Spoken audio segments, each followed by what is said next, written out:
All right, good morning. Wait, is it still morning? Yes, good morning. Thank you all for being here for our second workshop focused on community resilience. This is the second of 3 today, and really we're excited how this one builds on the one that we just had this morning around resilience hubs, and really a rich and robust conversation around this idea of like community-based organizations and their role, not just in post-disaster, but long-term resilience and recovery for a community. So we're excited to dive a little bit deeper on some of that. It's framed a little bit around arts and culture, so we're going to adjust it a little bit to kind of look at the whole sector of the nonprofit sector. But arts and culture generally plays a critical role in post-disaster response, but they often don't have the same mechanisms or staffing or capacity that traditional direct social service nonprofits do. So just wanted to frame, there will be a little bit broader conversation in this workshop as well. So we're going to spend a couple hours together. This is being streamed live and recorded, so you all have microphones in front of you. So when you speak, please speak into the microphone, push the button to make it from red to green, so people participating virtually can hear. We have branch members up here around the U table, and then we have a couple panelists here in person, and then at least one on Zoom. Branch members, you get to engage with the panelists throughout the conversation. We'll have a facilitated dialogue around this topic. And then branch members that are attending via Zoom, please drop your questions in chat. We'll be monitoring those to make sure those get to the panelists and to the rest of the branch members to sort of share and have dialogue around those questions. The other thing I would say is when we think about resilience, And the conversation we're having today and the workshops we've had previously in the week, the conversation is about resilience every day, not just resilience as a result and post-disaster. So we want to take that, maybe that hurricane hat off for a second, even though we're in hurricane season again, but really think about the long-term resilience of Lee County and those solutions and strategies that we want to get there. We're also driving towards solutions. And so today's conversation is really to get to this idea of understanding what are the solutions, what are the tactics that we can put into this plan for solutions. So before we go much further, I'm going to introduce myself, and then we'll have the panelists introduce themselves, and we'll get the party started. So my name is John Romine. I'm part of the support team for the Recovery Task Force. I'm also part of the team here at Collaboratory. Hey everyone, my name is Lee Mayfield. I work for Haggerty Consulting. I'm our Director of Response. My day job is to support our emergency response staff augmentation projects across the country. And every so often, excuse me, I get to support facilitation efforts like this. My background quickly is I worked for Lee County and in the Southwest Florida area for about 14 years. I was Director of Public Safety and Emergency Management until right after the vaccine rollout, give or take, and then moved on to Haggerty. I've been a part of a lot of the emergency response preparedness recovery actions over the past 14 or so years in Southwest Florida. And I'm excited about the group we have today. The morning session went great, in my opinion. And the people in the room here have solutions. And I think there was a great discussion and dialogue this morning about what we do really well now, and a great respectful conversation about what we can add to that and build for the future. So whether it's arts, cultural institutions, non-governmental organizations, and how they fit into the picture, I think we'll have a great 2-hour conversation here, and looking forward to it. Thanks. Roger. Good afternoon or good morning. Roger Mercado with Lee County Human and Veteran Services. Celeste Fournier with Lee County Emergency Management. I'm Tessa Lesage. I work here at Collaboratory, and I'm happy to be supporting facilitation today. And then we have one panelist on Zoom. If you could come off mute and introduce yourself. Good morning. I'm Charmaine Lopez with Humanic Healthy Horizons. I'm the Community Marketing Engagement Specialist. Thank you for having me.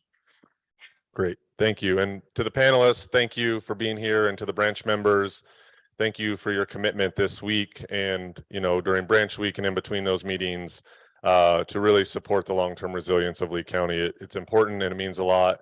And so we're going to do a brief overview of what the Recovery Task Force is and what we're trying to accomplish.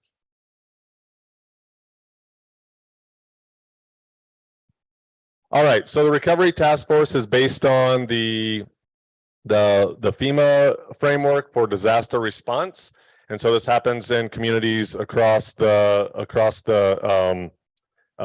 country after a disaster, whether it's a hurricane, a fire, tornadoes, whatever it might be. And in Lee County, this Recovery Task Force came out of the Lee County Commission, and so the Board of County Commissioners, Commissioner Kevin Ruane is the chair of the Recovery Task Force, and then the remaining 12 members are representative of the elected entities across the county. So you see the municipalities, law enforcement, the fire districts, the school board, the health, Lee Health, legislative delegation, and then our representative from our constitutional officers. The task force is broken into these 8 branches. So we have planning and capacity, economic recovery, education and workforce, health and social services, which is a lot of the conversation we're having today, infrastructure, housing, natural resources, and cultural resources, which is, sort of cross-thread through the last couple of days.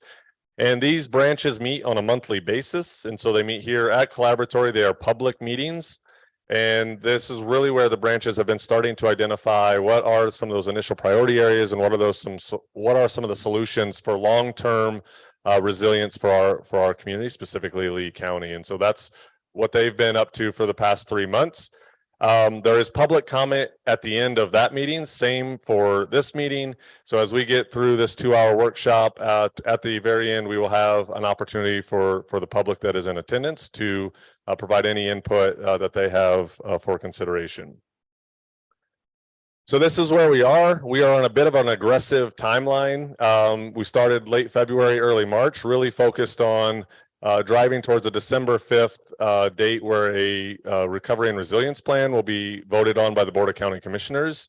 And that really will be sort of a culmination of all of the work that's happening since early March through really mid-September, where the branches will finalize their work. And so an important piece of this is a robust community effort. So the branches are made up of members of the community.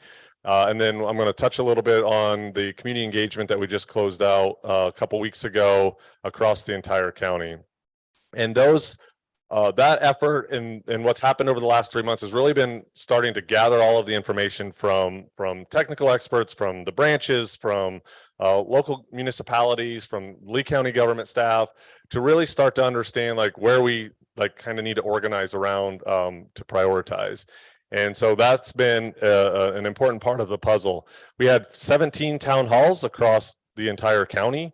2 of them were virtual. They were offered in multiple languages in order to make sure that we had the opportunity for all of our community to participate. Related to the town halls, we had about a little over 1,000 folks participate in person in those town halls or on the 2 virtual ones. And we've had 4,900 surveys completed on resiliently.com. And if you haven't taken the survey, if you haven't filled it out, it's still open. Please do so. That's how we're also starting to organize some of the community input priorities and making sure we're focusing on the right things, because this is the community's plan. And we want to make sure that shows up in how these initiatives and priorities are identified. Lastly, March 30th, there was a region-wide, so including 4 other counties, Hendry, Glades, Charlotte, and Collier, on the table conversations. About 4,000 folks participated in that on one day. Really, again, the same idea of what are the things that we need to prioritize as a community? What are the things that people want to help solve around the region? And so there were a little over 1,000 folks filled out information related to that. That also ties into the community engagement effort for this plan that we're developing. And so this week has been all about workshops. We started on Monday. So again, thank you for being here, both for the branch members, the panelists, and the public. This is really important. This is a piece of a step along the way of how we get additional information from subject matter experts on a topic area to really inform the branches. So Monday was 100% focused on critical infrastructure. And I forgot to say this in the first workshop, but we did not have the power conversation on Monday. That will be on June 21st. Between 2 and 5 at 2 o'clock. Thanks, Robbie. 2 o'clock here at Collaboratory. And so that'll be focused on how do we make our power infrastructure more resilient for the long term. And so that one will happen here. And then yesterday we spent the day talking about supporting business and workforce. Today's all about community resilience. And then tomorrow is all about housing. So, and we recognize, and it's already been identified, that all of these are actually connected. And so what's important is getting a little bit drilled down into what are some of the initiatives based on the topic areas, and then sorting and organizing where they actually belong and who will ultimately be the implementer or the owner once it happens. And so today's about solutions. Our hope is that whether it's around how the arts and culture community plays a role in a resilient community, but also the nonprofit sector as a whole plays a role in how we can get to some of those solutions that can be built into this resiliency plan. And so with that, I'm going to turn it over to Lee to open up the conversation. So we'll have a facilitated conversation by Tessa and Lee to really understand what the role of the nonprofit sector and arts and culture community have for a more resilient Lee County. Thanks, John.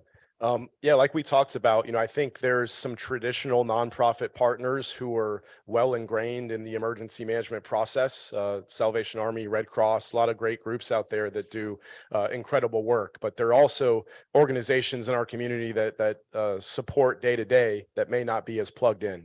And I think that's one thing we wanted to talk about. And I think we can frame this in a couple different ways, specific to arts and cultural institutions. I think maybe that's the first question I'll pose to the group. We look at emergency management across preparedness, response, recovery, and mitigation. And I think there are roles there for different agencies, and some fit more into some boxes and some fit better into other boxes. So I think maybe the first question, just to kick us off, specific to the arts and cultural conversation, and then we can move into a broader conversation on nonprofits as well. But from a how you plug in perspective, the question for the group is, where do we see the arts and cultural institutions, these nonprofits in our community, where do they fit in when it comes to disaster response, recovery, preparedness? Are they the ones on the front lines right after a disaster, or are they more on the preparedness side, or both? So I'll throw that out just as a posed question to the group. Panel, any thoughts? And I know this is an area we haven't, just going back to my time in Lee County, I know we worked with a number of them on what we referred to in the last session as blue sky days, when it's not raining and the wind's not blowing. But, I'm just thinking like the Edison Estate, from a preparedness perspective, any of these arts and cultural institutions in our community, just curious what you guys think, where they fit in this whole process generally. So speaking from the perspective of emergency management, the question is, what do you bring to the table in support of the emergency, or on the preparedness side, as far as resources, whether that is individuals, staff that can be contributed to the event or to the preparedness side of it? Or is it a resource? Like, do you have donations or things like that you're able to contribute into that? Or is it even locations? Do you have facilities, even parking lots, that can be added into the resource gambit that we would be using in the response to a disaster? So I think we would have to learn more about individually what each of you brings to the table as far as what you're able to provide and the community assistance, and how you can reach out to the community to figure where you fit in with the overall program. And how about from a building, and this is maybe a question for anyone who wants to weigh in, from a building capacity standpoint, if there's an arts and cultural institution that, may be in a flood zone or a storm surge zone, what are some ways they can plug in or should be involved in this conversation, so they're not just having to deal with the event when it happens? I'm just curious what thoughts are there on what their role could be, even from a mitigation perspective, to harden their facility or to have a plan in place to take care of the resources that they have that are key to the community.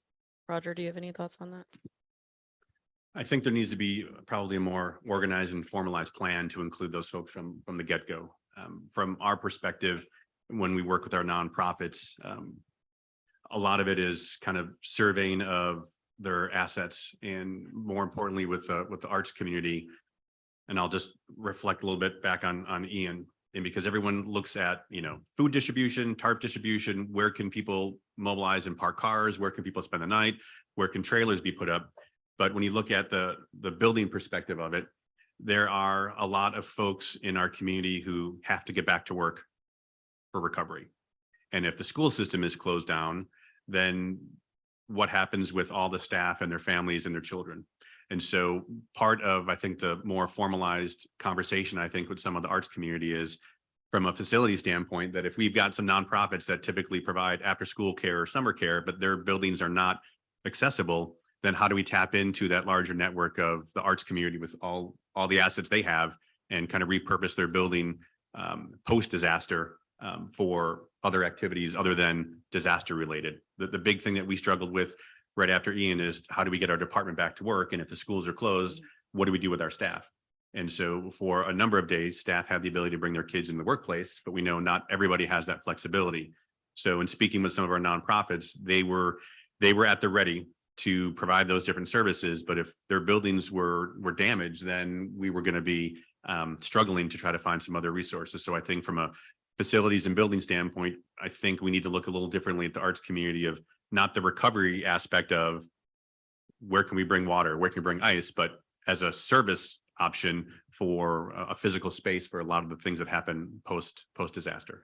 That's such a great point. And this morning we were talking about resilience hubs and talking about how do we fortify, nodes or places in the community where people are already going, they get other things, and then how can they be more readied? And one of the things we did not have on our inventory was this idea of like, how do we get people back to work, or how do we get people mobilized if the schools are closed? And it's a really great idea. And I just want to mention that the Lee County Action Team for Future Makers, which is basically run out of the school district, is working on identifying how nonprofits can play a bigger role in before and after school care. And I think that maybe there's some synergy here, because if we're doing it on a regular basis, then it's not going to be as big of a deal when we turn around in response to a disaster. The issue though is, how do you fund it? How do you make sure that those buildings are ready? How do we make sure that they're an actual true asset in the recovery plan? So I don't know if, and I think Roger, you can probably speak to this as well, but nonprofits typically are, not flush with cash. And so we have to figure out, how do we invest in those nonprofit organizations as more than just the service that they provide on a day-to-day basis? And that's a great point. And this is a conversation, I think, not specifically Lee County government as a funder of many partner agencies, but anyone who funds agencies, is what's the structure of your funding capacity? Everybody wants to pay for staff and have program outcomes, but there has to be some conversations about the intangibles and the overhead space and building capacity, not only for staff, but also for physical infrastructure. Nobody likes to pay for a light bill. Nobody wants to pay for Wi-Fi from a funder standpoint, but all those things are necessary as part of the recovery if we're going to lean on those nonprofits to do a little bit more when we ask them. So I think from the get-go, funders have to look a little bit at how they fund programs. And I get it. Folks that donate don't necessarily want to pay someone's electric bill. They want to pay for an after-school slot to make sure that child is achieving in school. But if that agency doesn't have insurance and liability insurance, and the lights aren't on and there's no Wi-Fi, then all those programs are not going to do any good.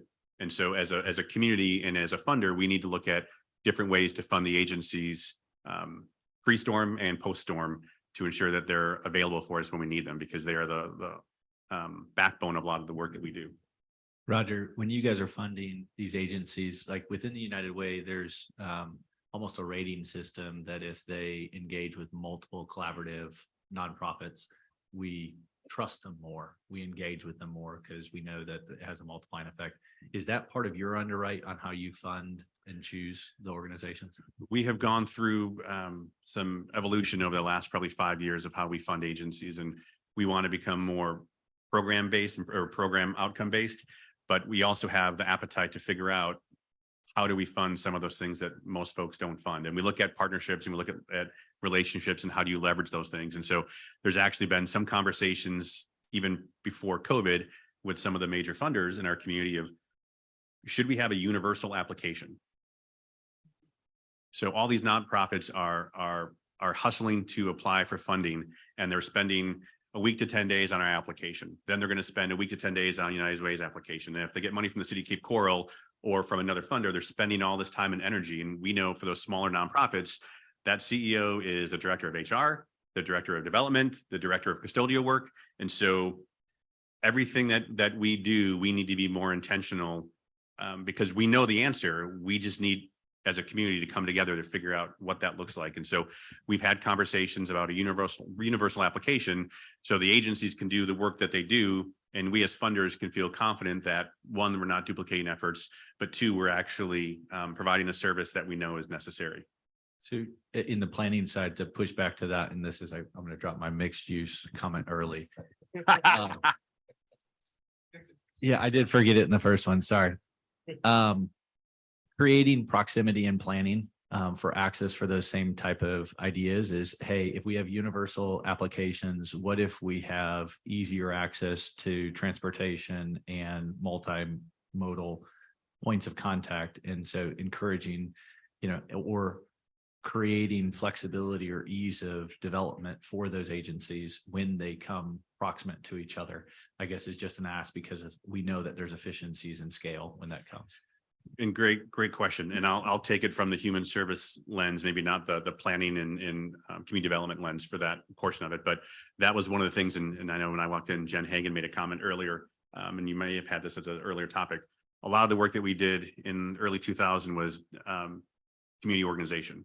We work with target neighborhoods, either built community centers or rehabbed community centers to be that central point of location. So people don't have to leave their neighborhood, whether it's because of lack of transportation or, no offense to Lee-Tran, and I know they're making great strides, but the time that you're on a bus sometimes makes it difficult to get to an appointment on time, seek employment. So we created these neighborhood community centers through a program called Neighborhood Building, where with the target neighborhoods based on census information, we invested some CDBG dollars into creating those neighborhood community centers with the idea that other nonprofits would come to those centers. And so perfect example, Suncoast Estates, we physically built that community center, where in Pine Manor, we had a home rezoned and then rehab to be a community center. So we had dollars at the time to reinvest in those neighborhoods. One of the things as a county we're looking at now, and we did this in North Fort Myers with the new library, is we asked for part of the design to include an outreach office. And so we know there's certain areas that people access in our community because of the type of service they deliver. Libraries being one of them. There's air conditioning, there's Wi-Fi's, parks and rec centers, the same thing. There's access to showers. So with the North Fort Myers Library pre-construction, we asked county administration to put an outreach office in there, not only for our office to do services and programs, but for the rest of the community. And so we have folks that are constantly rotating out of that office in North Fort Myers in the library for those folks that can't leave North Fort Myers and get to downtown, or have only a bike and it's an easier ride to the library than it would be to get downtown over the bridge. And so we have made some strides in doing some of that with even the county facilities, and continued to look at ways of improving that with the facilities that we own and operate.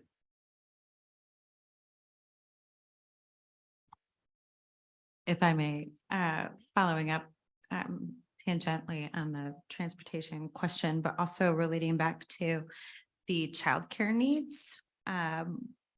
We had line of sight to not only destruction of buildings, or, not able, you have delays because you don't have a facility, but there were also certain facilities that could have been used, but there were staffing issues because the staff had individual needs that needed to be met first. So is there, just as we try to rethink how we, like the paradigm of transportation, instead of how many cars can we fit on the road, how are we moving people? Is there, I think there's potential, but is there a pathway to rethink staffing as an asset under particular circumstances? I think so. And Celeste may be able to add some of this from an emergency management standpoint of staffing shelters and how they do that with county staff. But I think one of the things that we did quickly after Ian is reached out to our nonprofits and kind of surveyed them of where is their capacity? Do they have a facility that's operational, but they don't have staff to run it? Or do they have staff available, but they can't go back to the facility? And how do we repurpose those folks? But I think this was a great learning opportunity for us to determine that we need a better structure in place and a more formalized structure in place to be able to tap into those folks. Because we know, same as our department, like everybody else in this room, you tried to continue to offer services and have your business open, but you had coworkers who were impacted by this, that we always say family first. Take care of your family and your needs, and then come back to the office. And so we should probably look at a different way. And the county has done that with a particular program called E-Roll and tapping into the staff. But as a larger community, how do we, and I know this is a conversation we have with United Way all the time, especially after disaster. All these folks come in from out of the area and they want to help.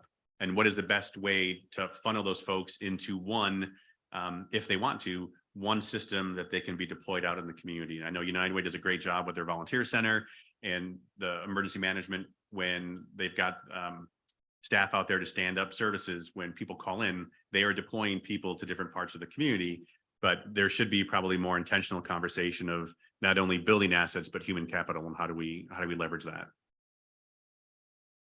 Yes, I have a question before we go. I'm hearing the arts and cultural facilities, nonprofits.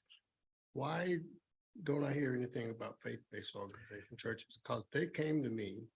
Most of us in here been here for a few years, know Israel Suarez. Israel Suarez oversees over 40-some churches. They came to me because they couldn't get a hold of anybody in the county and city. They said they got these buildings all over the place. And my brothers are in alliance with 20-some different faiths here in Lee County. They all have an alliance together and they say, well, hey, they come to me. So I try to reach out to people, but nobody would respond about it. And these people have buildings. They got the space. They're in all communities. They're everywhere. They're easier to reach for some people because they're right in their community. Language wouldn't be an issue because they have the different churches in the communities where the people speak the language is. They also, most of them have transportation. They got vans, they got buses. I'm just saying, the only issue most of them will have, just like you said about regular nonprofits, which I'm associated with as well. They don't have the money to afford to run their facilities every day, but they got the rooms, they got the space, they got the property. Most of them have more property than anybody else in their communities.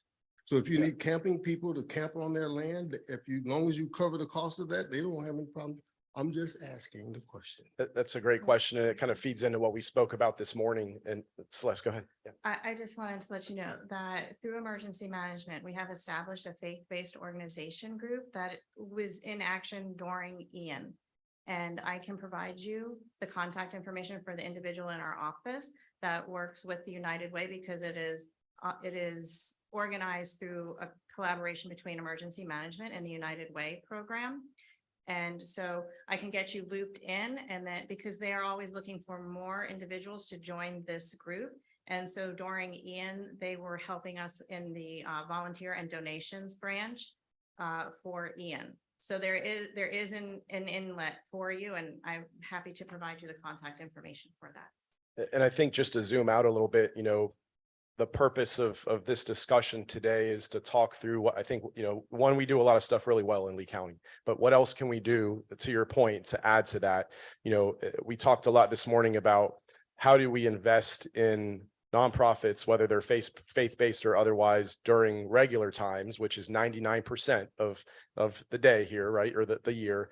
And then how does that add value during a disaster and after? You can't go to a faith-based organization after hurricane landfall and you've never met them before. You don't know who they are. You don't know what the process is. You have to build that beforehand. So I think maybe a question is, just looking at nonprofits in general, I would include faith-based groups there. What are some things we can do now? Or in a perfect world, if you guys had a wish list of resources, funding, staffing, hardening of your facility, what are some things that we can do now to grow capability that will, one, help on a regular day, which is most of the time, and two, at the same time would feed into their involvement after a large scale disaster. So I think that's maybe the broad-based question for non-governmental organizations in general, of which we have many that do great work in Lee County. What do they need? What can be useful now as we build out kind of a wish list of actions that will support day-to-day use in these neighborhoods and also, after disasters. Let me just add to Lee's comment, because faith-based was on my radar to talk about this morning, because we had staff even before COVID reach out to well over 300 churches to get their contact information. And so we have created a spreadsheet database, if you will, that emergency management has tapped into, because we leaned on them during COVID. We reached out to the faith-based community and said, we would love you to be testing sites. What does your parking look like? What does your staffing look like? So we have leaned on the faith-based community in the past, even in a different hat of homelessness.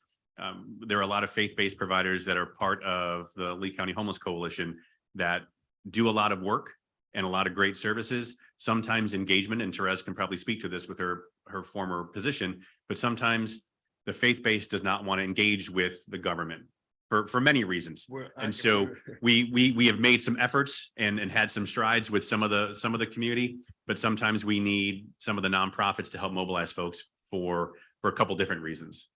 Well, I can attest to that because they don't want the government in their money. So the point is, that's the bottom line of all this, because they don't want you in their money. But there are ways that you can engage with them without them having any concerns or fear of that.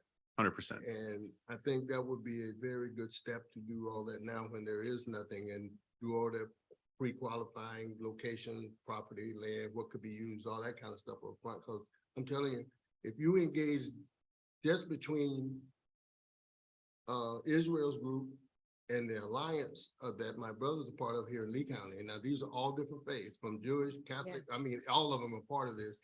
Between these two organizations alone, I mean, you'll cover a community very good. You have a good fit with the other nonprofit organizations that's out there. So one of the things in blue skies, if you will, with our office, we're part of the continuum of care, working with all the different nonprofits that work with individuals and families that are experiencing homelessness. And so my first introduction to Lee, when he was with emergency management of Lee County years ago, was at a position I was in with a nonprofit. We created a severe weather outreach plan. And if the temperatures were projected to drop below 40 degrees or lower, we mobilize volunteers in the community to engage with individuals that are experiencing homelessness, provide them coffee, provide them a blanket, but then ask them if they want to get into shelter. And if they did, we could provide transportation for them. So we've expanded that over the years, now having it within Lee County government, and also do that during storm warnings and tornado watches and hurricane times. And so one of the things that we asked our new director with the Homeless Coalition is to engage the faith-based community and build that network during those winter months to be shelter, work it out in those smaller months, that if we need a bigger playbook after Ian, then volunteers have been trained. They've been provided the different necessities, whether it's blankets, water, rations. So there is a movement to try to engage the faith-based community at a much larger scale. I think this storm, to Lee's point, showed us what maybe our community is really good at doing, but it also showed some of the gaps that this group now is trying to plug in and fill. So I think it's a great conversation and great opportunity to engage those folks that traditionally haven't been. If I could comment on that, because you did bring me into the conversation. Sorry. So that's okay. So to your point and to Lee's point, certain churches are more engaged than others, and this is great work that the Homeless Coalition is continuing to do. It is an untapped resource. So yes, it is happening, and I'm confident that Michael will continue moving that forward at the coalition. My question is, the question was, as a nonprofit, what is the need? What do we see as the most relevant need right now? And this meeting is a little different than the previous one. This one is focused on disaster recovery, from what I'm reading here in the question here. So for me, now with a nonprofit housing corporation that houses very vulnerable people, we need to get our schools back up and running, and people were staying in shelter. We moved our homeless post Ian several times because there really wasn't a lot of strategy around that.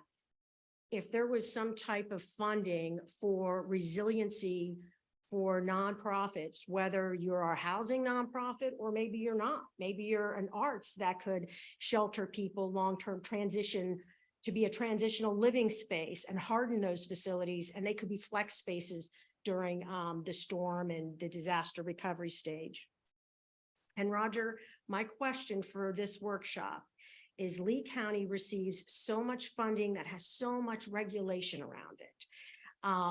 What bucket of money, percentage-wise, I don't mean to put you on the spot, do you even have flexibility to do something? Because the vast amount of money, Dan, you know this, it's ship, it's sail, it's home, CDBG, all those things. Is there flexibility, or is this going to have to come from places like the Collaboratory and through philanthropy? I think there's, and that's a great question, because out of our office, at least, we distribute general fund dollars, state dollars, and federal dollars. And many of those have eligibility requirements. And so the dollars that are coming in our community from the CDBG DR are going to have the same kind of strings attached.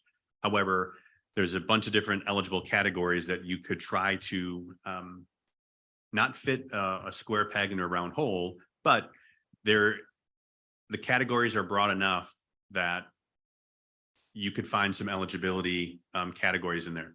The caveat of that is a certain percentage has to be working with low and moderate communities. And that's going to be the challenge, I think, and this is no offense to the process to date. Many folks are coming to the town hall meetings. Lee County is going to have to do at least 1 or 2 public workshops to get information from the community based on what HUD requires. some of the needs that are expressed may not fit into the bucket of CDBG-DR, which might be the challenge. And so I think there is some flexibility, and some things are pretty black and white. But if you look at the eligible categories, like the things that we did in the neighborhoods, that's all kind of under the umbrella of public services. And so that is a category that could be used working with our nonprofits under public services. So everything obviously has to be tied to the disaster. And so there will be opportunities for nonprofits to, once a NOFA, a notice of funding availability, is posted, after this process the county is going to go through for the CDBG-DR, there'll be opportunities for all these nonprofits to apply for funding. It's tied to the hurricane, but tied to a category, and public services is a pretty broad category that they might be able to fall under. Thank you. I know we turned the corner there, nonprofits, there's so many different buckets of nonprofits in our community, whether it's, the housing, like we mentioned. I want to pivot to healthcare and social services. Charlene, I know you're on the line. I'm curious your perspective on this when it comes to maybe nonprofits that support in healthcare and social services. Are there any kind of key things on your mind that you're thinking, how these nonprofits or NGOs can engage both day to day and after a disaster when it comes to disaster recovery on the healthcare side? Well, I can definitely say that Humana Healthy Horizons, we worked closely with our enrolled Medicaid enrollees to get them the services that they need.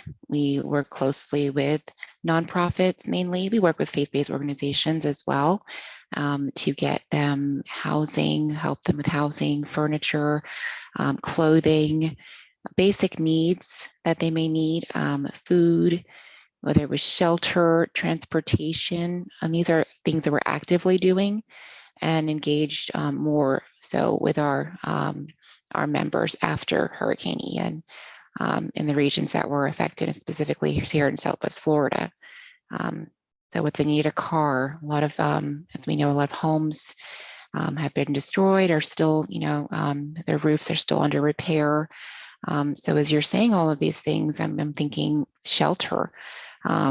For the art facilities, could we possibly be storing food, working with Harry Chapin to have food banks available, pre and post disaster available to people, or they can, get clothing. I know during that time, we also collected a lot of blankets for those that were in shelters.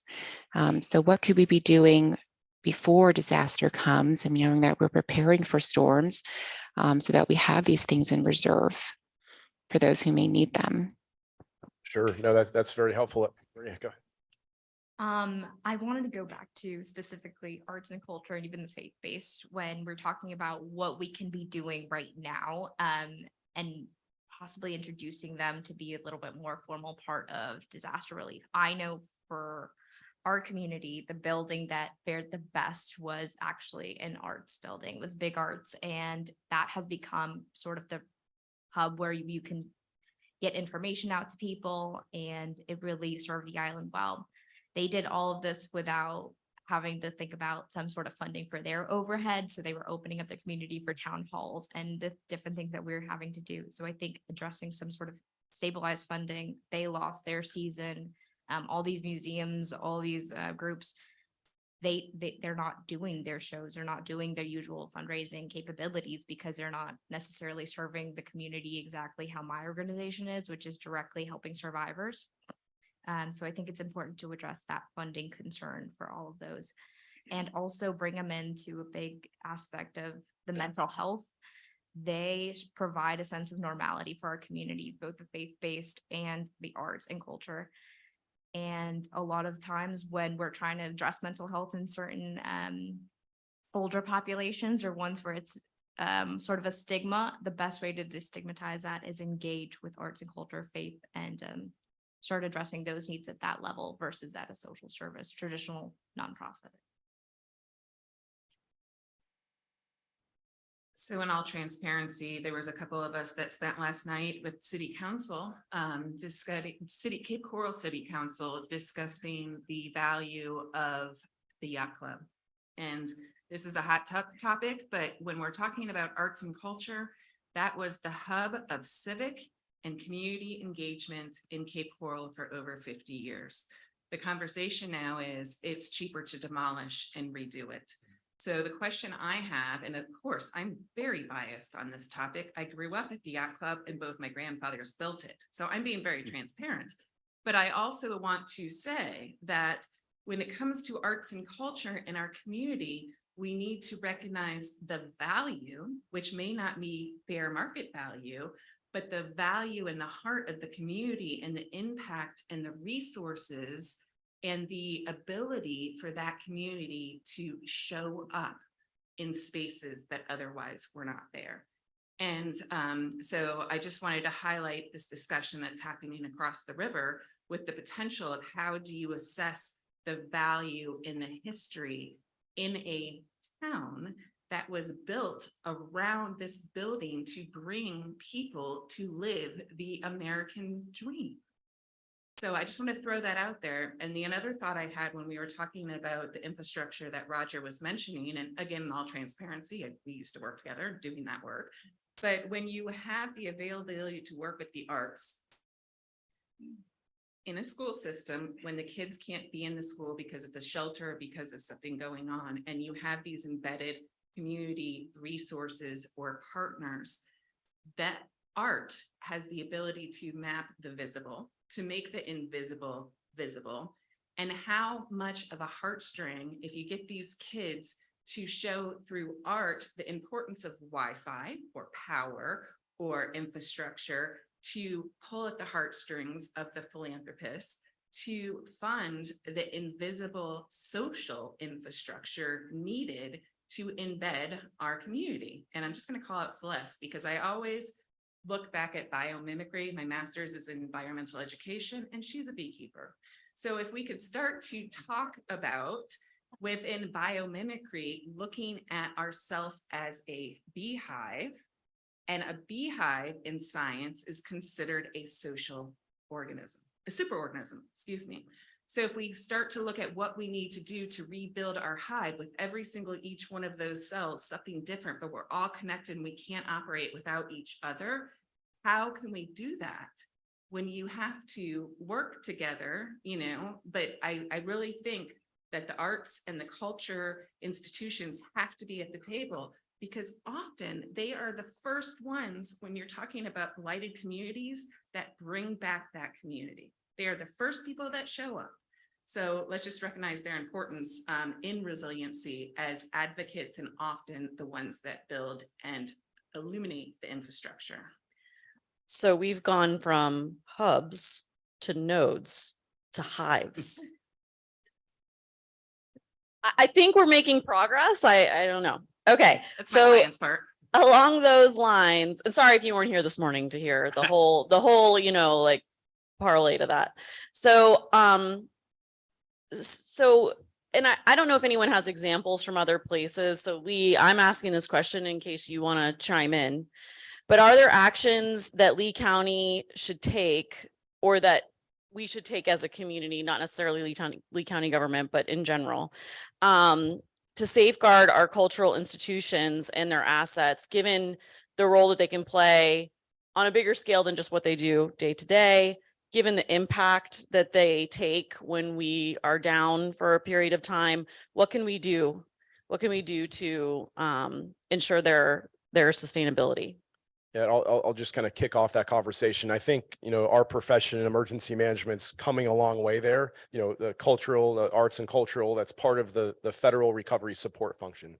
So it's clearly been identified. There are specific, you know, funding processes and structures in place to support them. I think where we need to go is they've always kind of been put in the bucket of mitigation and preparedness. You know, I don't think we've talked a lot about how they play into disaster response and recovery. So we focus on Edison Estate, or, fill in the Smithsonian, for example, they have an emergency management department that's built towards safeguarding all of those assets for our country. So I think from a arts and cultural standpoint, that's where we focused this conversation on mitigation. How do we fund them to make sure they protect those key assets in our communities and our country? I think where the conversation, one, we need to do that. So there's probably a conversation to be had on how we better support them. One, how do we identify them? That's step one. Who needs to be involved in this conversation? Step two would be, how are we supporting them on preparedness and mitigation to make sure they have a plan to protect their property, their assets, their people? And then I think the conversation we haven't really had yet much in our profession is, what is their role on the response and recovery side? And that may come into play on facilities and, daycare, and supporting, the community when it comes to post disaster response and recovery. So I think there are a couple steps in that process to include identifying the right people to bring to the table, but really diving in. And this is maybe where the group can focus on what is their role after a hurricane, or after a power outage, or or during a pandemic. That's where we haven't really dove in yet on arts and cultural, in my opinion. So this leads me to think about the third space, right? So the first space is where we live, right? That's our home. Our second space is our work. And our third space is where we get that community, that sense of community. So to me, that is the arts, culture, and definitely faith community. And I don't know that, as I look around the table, we're touching on some of them. But in our earlier workshop, there was a comment about difficulty connecting to the Haitian community. And oh my goodness, they have so many cultural organizations in Southwest Florida. So, but we don't see them here today. So I think inventorying who they are and getting them into whatever we're calling it, the hive, the node, the hub, and engaging them, because that's where those trusting relationships are. That's where those cultural commonalities lie. That's where you're going to find sustainability. So, and they often are tied to faith communities. I know I did a little bit of work with Roger when the Afghan families came, and our local mosque was key to the success of working through many of those barriers. So, yeah, I'll just leave that there.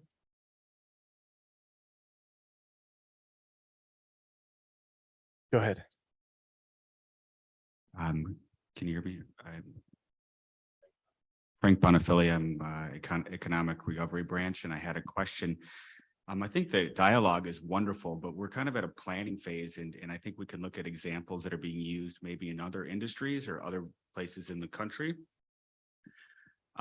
Everybody's familiar with 9/11 and how we weren't prepared for that, but how all the industries had to prepare themselves afterwards.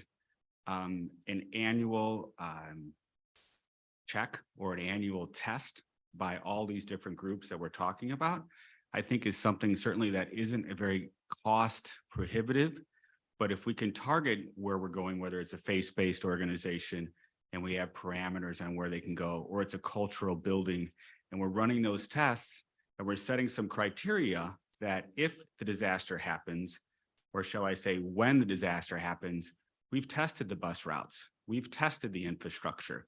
We've tested the AC. We know that we can get food there.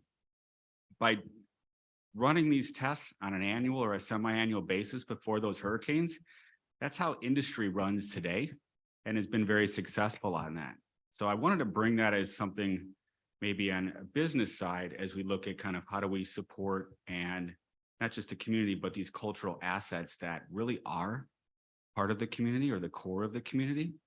So I wanted to see, are there any tests today that we do for disaster preparedness in some of these cultural institutions? I can chime in on that, and Celeste and the team do a lot of work year round to prepare, and part of that's exercising and testing and training. I think the first comment there, from my experience, having a plan, you have to almost have a plan before you can test something, right? So that's, we worked, for years, year round to reinforce the need for a plan. And that's, a business continuity plan, a comprehensive emergency management plan, not just at the county level, but down to even, and this sounds, maybe overly prepared, but even at the family level, what's your family disaster preparedness plan? That feeds into what your business plan is, everything from communication to if you couldn't talk to your employees, what's the process for getting back in touch? Where's your meetup location? Timing for all that. I know Lee County, and really you can just Google, there are a lot of great templates out there for these types of plans. That would include things like, what are we doing from a feeding perspective or transportation, depending on your NGO and what you, how you serve the community. I think you can develop a tailored plan, and then absolutely every year or twice a year, go through a process and just get your employees or your group of stakeholders around the table and talk through scenarios. Take that plan and then, talk through it, from we call them tabletop exercises. You can actually do more full scale exercises to implement some pieces of that plan throughout the year. But that is exactly the way to make sure you're prepared, is to have that plan into tested. Sorry, I am from a cultural institution, so I can tell you that part of our planning, once it hits June 1st or before then, is to go through an annual checklist and see where we're at to make sure that we have the supplies on hand that we need. To make sure that, yes, our generator's working, or yes, our flashlights are working, or things that you don't regularly use throughout the year. And then every storm or every mishap that you have, you keep adding to your checklist because, oh, we think we have everything. And then lo and behold, something happens. You're like, wow, nobody planned for that. So then it gets added to the next year. But part of the challenge is being such a small organization and having such a small staff is, funding. Do we have the funds to make sure every year that we are actually prepared to cover a Category 5 storm coming into the place? Or, what community partners do we have that can come and help us put those shutters up? Because, it's me, and I also have a home and kids, and, so there's lots of things that you have to plan accordingly. And sometimes storms hit and they hit quick, and you're there until midnight trying to save everything, because that's you're passionate. That's why you're doing what you're doing. So there are plans that are in place, but it's fallible. You can't absolutely prepare for everything. You assume your roof's not going to rip off. Maybe it does. So what does that mean? Plastic on everything. Okay. There are plans that most organizations, especially museums, have specifically for that, but everyone's doing the best they can. And that's the hardest part with these arts and cultural organizations. So to everybody's conversation, we have been asking for a seat at the table so that we can be there beforehand to help be a part of the conversations. So if there is money in the future to harden our buildings, to not only save the history of the area, or maybe even become a place that the community can bring important pieces to, so that they are saved and you're not losing everything on Sanibel because it was in somebody's garage, things that people don't think of. There are collections in private organizations that it's just hanging in someone's home. So there are lots of opportunities as we move forward to create hardened buildings and make sure that we are fully prepared. But in the meantime, it's just doing the best you can. If I may, I think within the emergency management structure, and certainly within healthcare, I'm sure other industries as well, there are tabletop exercises. There are routine, scheduled tests, if you will. But if I'm understanding you correctly, Frank, what you're pitching is a community-wide effort to test the extended network of response or recovery preparation. And I think what better time to do that than in the month of June? Sure. Dr. Martin. Just a few observations from another life, and here, incidentally, I'm Mike Martin, lame duck of FGCU. A couple observations. I grew up in a place where the only hurricane I ever heard about was Reuben Hurricane Carter, the boxer. But I did lead LSU through Gustav, which was then post-Katrina. And then I came here and had Irma and now Ian. And I will say this, Louisiana was much better prepared than this place was. Maybe Katrina was so powerful that they were forced to. Couple of observations. One is it wasn't county-based, it was region-based. East Baton Rouge Parish helped West Baton Rouge Parish, despite the fact that the Mississippi was in the middle of it, and everyone else did. It magnified the number of resources you could move from a less damaged place to a damaged place. So that was one of the first observations. No one ever said to me, we are only going to talk about East Baton Rouge Parish. Never came up. The other is the community knew much better than here what assets the university had that could help. Let me give you the example here, both through Irma and Katrina, Ian. A handful of people knew we have 5 enormous cement parking garages and they move their cars in and their boats. Only the people who knew that. And so we had a handful. We were glad to take them in if we could, but only a handful of people knew that. Now we did take in, our WGCU took in 2 commercial broadcasters that broadcast out of our facility. They knew each other, but it was all a one-on-one, one-on-two, not a community sense that there are assets here. The other thing after Irma, I went to the county and said, we have 512 acres out in Buckingham doing nothing, right? It needs some cleanup. Why don't we build some large buildings that can be used for summer camps, for 4-H and FFA and a variety of other things, and then be stand ready to go, because it's never been hit hard by a hurricane. We lost a few trees, but it's high enough that it was safe. And as soon as the disaster seemed to have passed, the conversation ended. And then I thought to myself, you know, if those 5 years ago we would have prepared out there, it would have been the perfect evacuation place for a lot of people, because there's nothing out there. Now, we do store a lot of stuff. We store a lot of our art out there.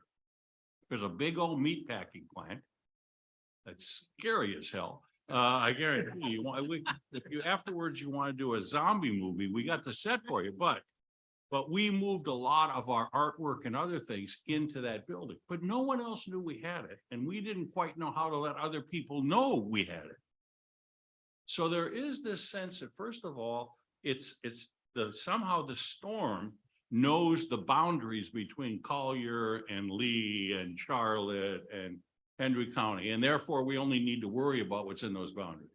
And secondly, I don't think there's a broad understanding among any NGOs or anybody else of the assets that can be brought to bear, at least in the short to intermediate term, to help people out, including parking garages. And one of the reasons I think our environment at the campus has held up through 2 hurricanes is the 4 big parking garages take down all the cross current winds through the campus. So we've not had any serious damage because you got these huge pieces of concrete that deflected all. And so I was just amazed. I was proud of our WCCU people for taking in broadcasters that one might view as competition, but I was amazed at how little requests we got for other stuff. So just an observation. So thank you for that. 2 things. This idea of regionalism, which is critically important. We can pretend like this only happened in Lee County. It happened in other places, but also the effects of it happening in Lee County impacted the places around us.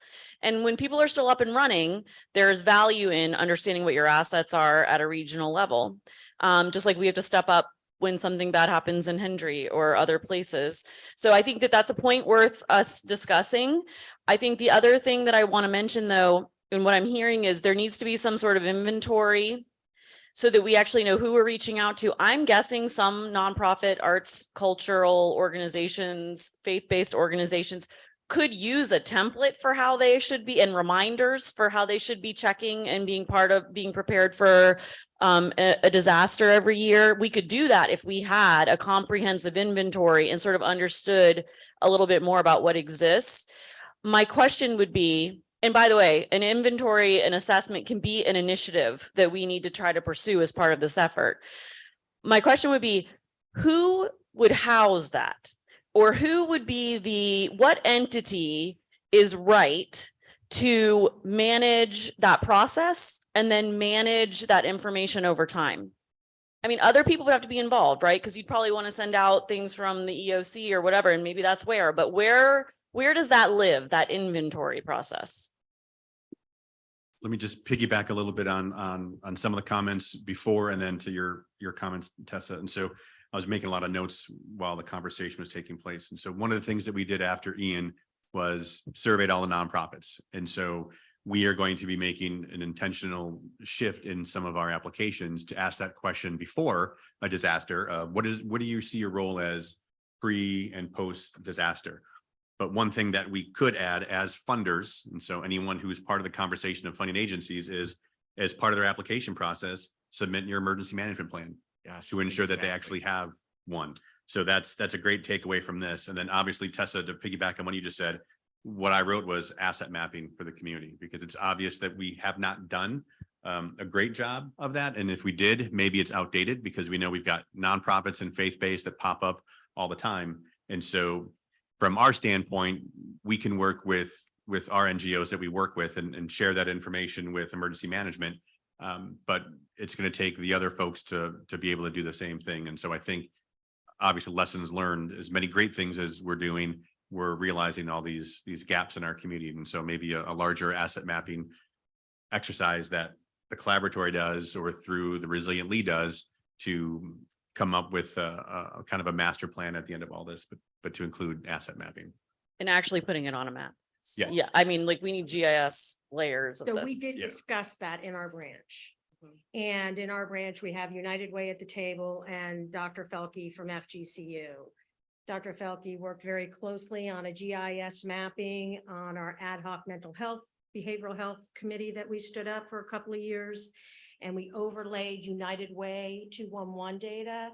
So the foundation is there, just who takes it, who does the work, who updates that mapping. Right, It that is exists. something that has to be funded, or it's gonna Yes. just be a one in place in time thing that Yes. happens, and then it means nothing. And then Jennifer mentioned something about a Ripple report. I mean, I think we're data rich. We Yeah. just need to fund something to map it, because we're talking a lot about it, but it needs to somehow happen. There has to be somebody who's thinking about how all of these things connect together. And I think that that's sort of what we've got to land on, is like, once we have this, where does it go? Right?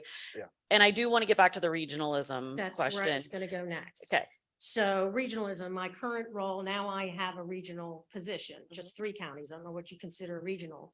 But when I sit in on these different meetings from Collier, Charlotte, and Lee, obviously this is a Lee event. But if we were talking about Charlie, it would have been a Charlotte event. So to Dr. Martin's point, we need some type of a regional resiliency response, because they are our partners that can deploy they're north of us and south of us, and we'll be there for each other. So whatever that looks like, it's definitely, the numbers are night and day when I'm looking at the impact numbers. And then that property in Buckingham, folks, let's try to come up with something for that. Mhm. I've had my eye on that forever. Roger, we've talked about it. Talk about an LMI project, work, live, play. We could get, Lee Tran out there. Don't mean to squelch your idea with emergency response, but that is a huge community asset that has been under leveraged for years. And it's a bit of an embarrassment, I must say, to me. I mean, I didn't take it in, and I have no idea what Bill Merwin had in mind when he did. Mhm. And he's not around to tell me.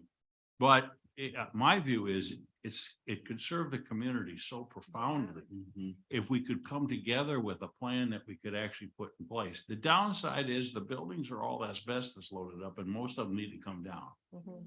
I do go out to the little chapel and give free sermons. No one else shows up, but it's a wonderful little chapel. It's got one of those huge Bibles I read from, but if you haven't been out there, it's an enormous piece of property. We put a driving range out there so we could keep our accreditation for our professional golf management program.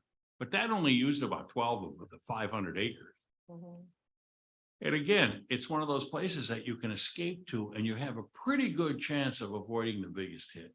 And the other regional thing that happened to us during Irma is we had, we had about 2,000 people in Lico Arena that were officially evacuated. And then the day of the storm, 3 busloads of high acuity elderly from Punta Gorda showed up. We didn't know they were coming. We put them in our nursing program as an emergency, but at least they knew we were there and we were glad to have them.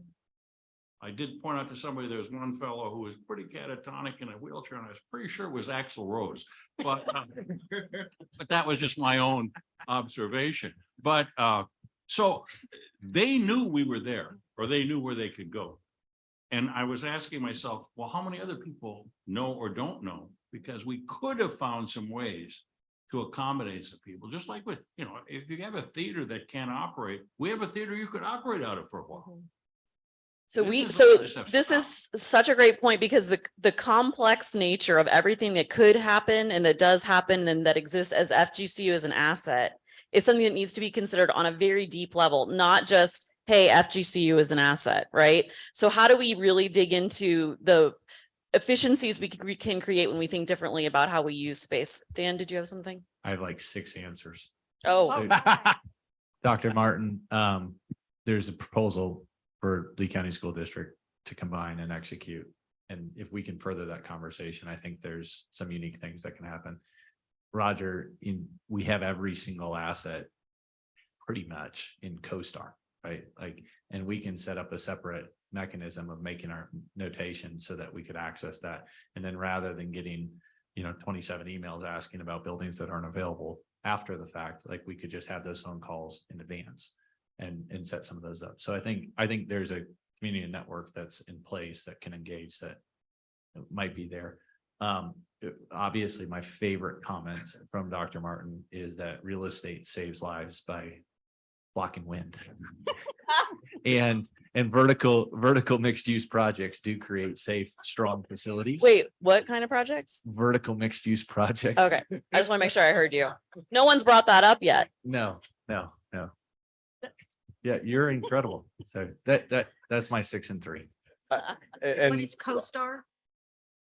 CoStar, it's a, It's a commercial multiple listing services, but it's really a inventory for commercial real estate. It mixes and crosses all categories in real estate. It doesn't do houses.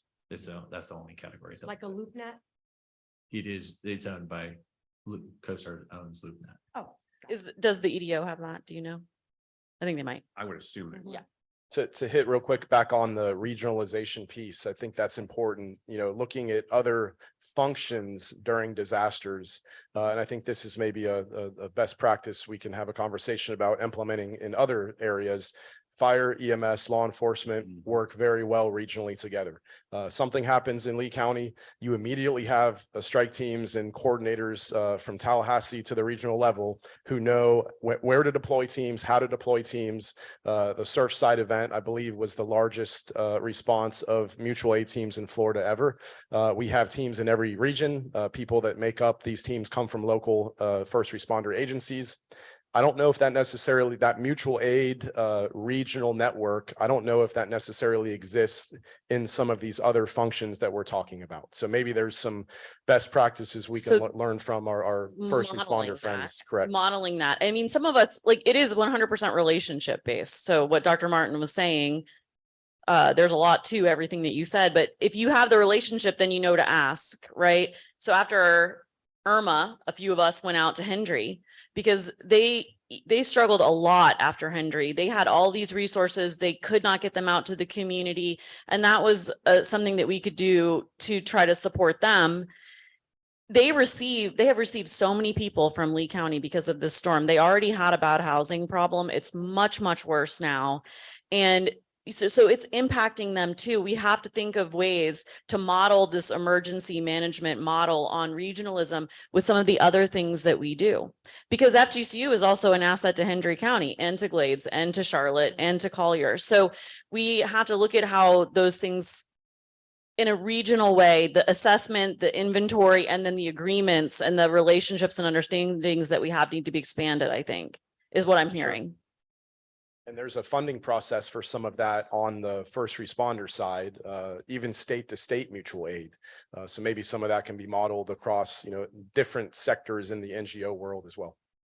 And I'll just add that $1.1 billion, there will be NOFAs posted for nonprofits to apply.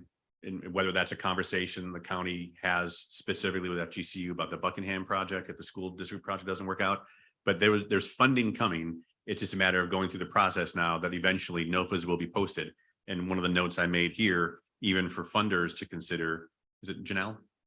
If funders provide a certain percentage of their allocation to the agencies towards disaster preparedness. And so if that is whatever you need prior to or post, that's an allowable expense that maybe wasn't already in the application. And so we can have those conversations internally and with United Way to see if that's an option to designate some dollars specific for that. And Janelle, I'm curious, just not to have you speak for all people in your sector there, but if funding, if you had funding for certain activities, both to support your day-to-day resiliency and after disasters, are there some things that come to your top 3 things you would utilize that funding for, just to throw some ideas out there? Well, specifically, so for those of you who don't know me, I am the executive director of the Cape Coral Museum of History. Within the city, we're holding our own sort of conversations of these types of things, and top foremost would really be hardening of our buildings and having that capacity to not only keep our collections safe during disaster, but to also create a secondary space so that maybe we can utilize it during storms or just post storms to maybe have meetings or things like that for emergency management services. But the most challenging thing for us just in general as a nonprofit, of course, is always funding, and capital improvements are very rarely ever funded. So you're always trying, you have so much deferred maintenance and you have issues. And then when a big storm comes, well, you're already behind the 8 ball. So it's very challenging, but if you can get money and look at it as an investment moving forward to be able to house, not only again, keep the best practices and standards and safety of the collection itself, but to also work during, emergency management situations where you become another asset to the community and again, being at that table.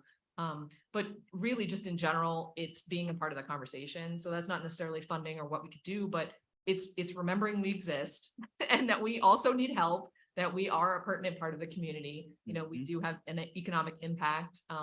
And to some of these other organizations, especially faith-based, we've had conversations saying, why do we keep reinventing the wheel? Organizations, especially faith-based organizations, they're meant for helping very large amounts of people in a very quick manner. They're already set up to do that. So bringing them to the table beforehand and utilizing them as an asset, as opposed to coming in after the fact and trying to figure out, well, who do I talk to? Who do I call? Or where, who, what, when, where? We've got money or we've got food. We can't find anybody to give it to. Nobody knows we exist. Yeah.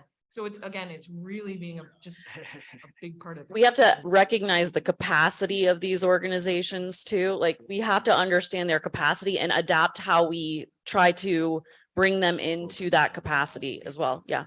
I think that's exactly it. Marco Villalobos from Cape Christian Church. And I think capacity is huge, just finding out who your players are. Because when you think of arts and culture, you have museums, you have churches, you have art galleries, and so they're all going to play different roles when a disaster hits. Whereas a museum, we want to protect some of the art and things and protect those. Whereas a church like Janelle said, which we were together with, hi, by the way, yeah, on our serve day, is really find out like, who are the players? I grew up in the 90s. And so I'll use Michael Jordan as an example, the Bulls. It's like, okay, we have a disaster. Am I going to Scottie Pippen, Dennis Rodman, or Michael Jordan? Like, I'm going to the one who I know is going to execute. And being in Nashville, I was there with the tornadoes, the bombings, the flooding, been here for a year. And one thing I've learned, the Nashville community was awesome when tornadoes hit, the way they got together, but I haven't seen anything of what happened here last year during the hurricane. I mean, there's people who have moved here because they saw the community get together. From what I hear, that is not normal. And one thing I saw at our church with helping the thousands of people a day that we helped was that culture eats strategy for breakfast. And what I mean by that is you could have a good plan and a good focus, but it's the culture that's really going to execute that and make that strategy live. And so part of that culture is relationships. Yeah. It's getting together. It's getting in rooms like this, becoming friends, so we work together. So like me and Janelle, we work together for a serve day. So guess what? If there's a disaster, I'm calling, hey, Janelle, how are you doing? And it's an ongoing relationship. And some of you guys have been, raised here like Jennifer, so you know everyone, whereas I've been here for a year, I'm still learning everyone. Sounds like you've met a lot of people. Yeah, well, Hurricane will do that when you're an outreach pastor. Yeah, but I think that's key, is just relationships, because until leadership can become friends, then it's hard to work together when you need to. Yeah, what we see as the result is really a reflection of our relationships. So if our relationships across organizations and with each other are strong and good, the outcomes start to go in the right direction. Where they fall apart is where we have to start to work and figure out those are the gaps, right? I think we're gonna need to do some crosswalking between this morning's workshop and this current workshop. Because there's so much more to the discussion beyond what we're talking about here right now. In addition to yesterday's discussion as pertains to bringing notoriety to the region and making certain that there's a shining star at the end that creates not just the resiliency, but that beacon of light and hope. And we can share that with other other regions and communities as well. If I could. to go Can I jump in really back quick?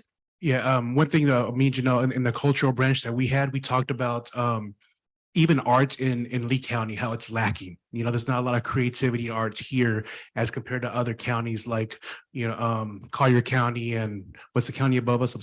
Charlotte. And so just how do we build more of a creative culture here? Because, creativity inspires, it encourages, it brings life. And so following a disaster, being able to do have some type of something here that's built in to help kind of bring a sense of normality. Like we did a big Christmas event 2 months after the hurricane. We had 40,000 people come through our church within 3 weeks. And it was just a place of normalcy, people coming, playing on the playgrounds. And even during the hurricane, when there's thousands of cars lined up, we have a playground there for the kids. So there's kids playing basketball, but just these parks and places that can be used for multiple things at once. And so I'd like to see just the art culture here in general, beyond disaster relief, day to day, just increase out here as well. So. Roger, if I may follow up on a workshop earlier, we were talking about, building systems, a resilient system. So any opportunity where we can get buy-in for filling in these gaps. In the grant process, you mentioned that you want to say, what is your resiliency plan? Many of these nonprofits, they want to be at the table during a disaster, but they don't know how to plug in. In the grant process, is there an opportunity to say, maybe you could be just a one-man show or a two-man show. Can we activate you in a disaster, your workforce that's employed by you to help in the immediate response? This is not something new. Lee, this is going back to how the state works in the EOC. I have a healthcare license and I got a call that said, can we activate you as a respiratory therapist? I haven't practiced in 15 years. You don't want me running your life support, but I have an active license. But if we could do that with our NGOs here in Lee County, because there are nonprofits because they serve. So there was a manpower shortage. So is there a way of calling that up tied to grant funding? We did a little bit of that with Salus Care. So everyone knows the crisis unit was not open for many months, but yet they had staff. So some of our programs, we saw an increase in applications. And so we tapped into Salus Care, physically had them over in our conference room, processing applications for past due water, past due electric, because those folks, and we had this conversation even during COVID, when everything gets back to whatever our normalcy is, we're going to need those folks to be able to staff the CSU. And so the biggest fear is when something like that happens, do people then move on? And if we're already in a shortage of employment here in our community, the CSU gets back up and running, but they've got no one to work there. So we made sure to put those folks to work, still helping with our community to ensure they still got a paycheck. So they stayed local. So when CSU opened up, they could fully staff it and operate it. So I think some of that stuff happens organically, but we could probably be a little more intentional. And I'll kind of turn to Celeste about the seat at the table, because I don't know the best way to facilitate that from your standpoint when you have the different branches and the different seats and you have representation from different entities. What would that look like? Is that like facilitated by United Way since they're there already, or what options do you think are there? It would depend. So we have the Economic Development Office seated. We have the Visitor and Convention Bureau seated. So my first question would be, are you interfacing with either one of those on a day-to-day basis? Because if you are, okay, then we have a seat for you already. It's just that we need to make sure that that communication is going where it needs to go. If you don't, and then there's an opportunity to create a new seat, because we're not about, excluding anyone from the party. If you really want to be part of that party, then we can look at who then is the best representative to sit in that seat. You would need possibly, I would say 3 people, a daytime person, a nighttime person, and then an alternate in case something happens. And then we would have to look and say, out of everyone, who's going to be the person, the 2 people, 3 people that you're going to rely on to make sure that they have the list of all of the contacts for your group, and reach out to everyone and provide them all the information, and also bring information back to the EOC, because that's the input into us so that we understand what's going on. And that also means that they'll make connections in the EOC. It's a big networking opportunity. As Jennifer said, it's a high. We all have jobs, but we all work together and we cross over. So yes, you might be interfacing with the volunteers and donations branch so that you can help, because you're like, hey, we've got somebody over here that can provide you with some stuff. Or, is it more that you're providing us information because as many of your businesses or your organizations do, they affect our economic impact. So it may be more interfacing with economic development, things like that. So, and even visitor and convention bureau, because tourism, that is a big economic driver for us, if not the top one. So there is a lot of ways that you can interface, but that is a conversation we would have to develop further. And from, I think, our perspective, we would have to have kind of who is the structure? Is there a structure for who's going to kind of lead this group? And from that, who then would be the representative? And so that's something that we would work through with you. And those are, to add to that, great point, Celeste. I think that's where we're all going here. There's definitely a need or a want for, and I'll use the broad term, NGOs to be involved, right? So some of them are, there are a couple in there that have seats in the EOC, Salvation Army, Red Cross. There's clearly a lot more stakeholders than just those, right? So I think it's, and Celeste, it depends answer. That's an emergency management answer a lot. I've said it a lot, but she's right. It does. Not everyone, there's not going to be one person in charge of all NGOs and communicating with all NGOs, right? If you're a faith-based group, it may be different. If you're a healthcare NGO, you may fall under our health and medical branch at the EOC. If you're housing, you may fall under another, a chain. So I think, that's where I think this group can really go to do that mapping exercise, to identify the stakeholders and figure out, and it may not be a seat. And I've been in that room a lot. When I walked in after Ian, I've never seen that many people in that building. It was unbelievable, the support that was there. So I think, there's obviously space limitations, but that doesn't mean there can't be connections somehow through that process, which is absolutely needed. So I think you're right. It depends. And now let's go back and figure out who the stakeholders are and try to map them into a process. Dr. Martin? I just want to quickly, if you didn't know this, I'll give you the information. I'll remind you, we had 16,000 students and every one of them is required to do 80 hours of public service as part of graduation. So in some respects, Ian was a gold mine. I mean, they were deeply involved. I ran into our baseball team, who I think did about twice that number, and they were coming back from Fort Myers Beach. And they said, we're the antithesis of Habitat for Humanity. We're tearing stuff out. And so they were all celebrating that they were giving, but there's a resource there that once tapped, at least in terms of person power, there's a lot of them. And we look for places for students to not only do service, but to learn something in the process. So just to know, there's a pretty good collection of folks who want to help. When we had the tornadoes touchdown in South Fort Myers in January of last year, we tapped into FGCU, and a lot of your students from the social work program came and actually did a lot of front-facing work with the folks that were impacted, and they were doing the assessments and escorting them from nonprofit to nonprofit. So I think there's probably pockets of things that people do, but at the larger level, we need to formalize that a little bit better. Last thing I'll say, cross-pollination works, right? And to echo what, Dr. Martin is saying, reach out to your universities. Florida Gulf Coast and the University of Florida, for the first time since COVID, are now working collectively for statewide impact and even beyond. So let us help you be the conveyor as these things start, because there are invisible systems, politics, all of these things. Sometimes you might need a more neutral conveyor to start.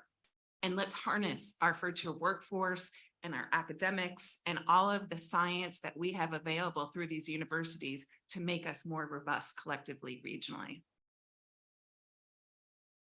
All right, well, we by no means have to go the full 2 hours here.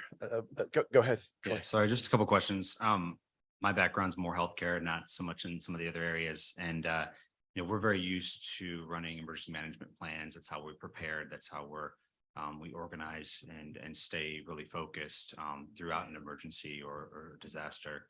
Are there requirements in place? So Celeste, this is kind of for you. Are there requirements for these types of plans for non-healthcare facilities? No. Okay. So for, unless you are federally or state regulated and it is part of your licensure requirement, then you do not have a requirement for an emergency management plan or continuity of operation plan. Healthcare is very regulated, top to Correct. bottom Yeah. and sideways some days. So yes, it is a requirement for healthcare. So it is proposed as a best management practice. You are better able to be resilient, to respond and to recover if you have a plan, and if your plan has been trained to your team and exercised. So I highly encourage it. I did bring some copies of the Smithsonian's program for the branch directors to look at. And it outlines not just for archives like theirs, but for others. And it also identifies resources. The website URL is on there. And there's also a document from FEMA discussing expanding mitigation to arts and culture specifically. So I brought some copies of that because I think that what it sounds like is you're at that point where you're like, where do we go from here? How do we move forward? And so part of it is I think you definitely need to have a planning effort, and each of the organizations need a plan. And at a minimum, an emergency management plan, but if you can also incorporate into that a continuity of operations plan. So even if you have to operate from a different location, how do you continue to operate, provide the services that the community is expecting from you? And including paying your staff, making sure their health care is available, things like that. And also when you do the mitigation process, you start to identify the areas where you have weaknesses that could be shored up, and that might open up some grant opportunities at that point. And the best thing about it is that once you have it documented, that starts to really help you move towards finding grant resources, because you actually have that document that shows them we've done the homework and we know what we need. Okay, no, that's very helpful, because I think, a lot of us have gone through this. We understand what it takes, the training, the documents, the formatting, different experiences that we've had that we try to incorporate in. And so I think there's a lot of lessons learned specifically on the healthcare side that could be maybe translated over.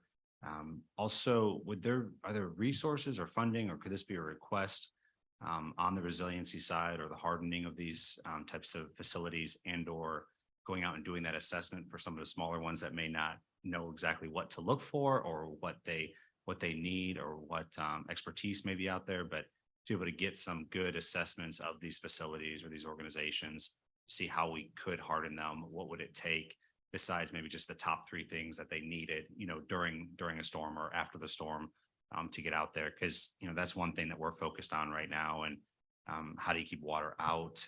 What can we do with our windows? What can we do just with parking, with vehicles, all of those types of things that we have some of that expertise on our team. Lee Health does, but some of these smaller organizations may not. So maybe there's a funding mechanism or a resource to be able to tap into some of that to help facilitate.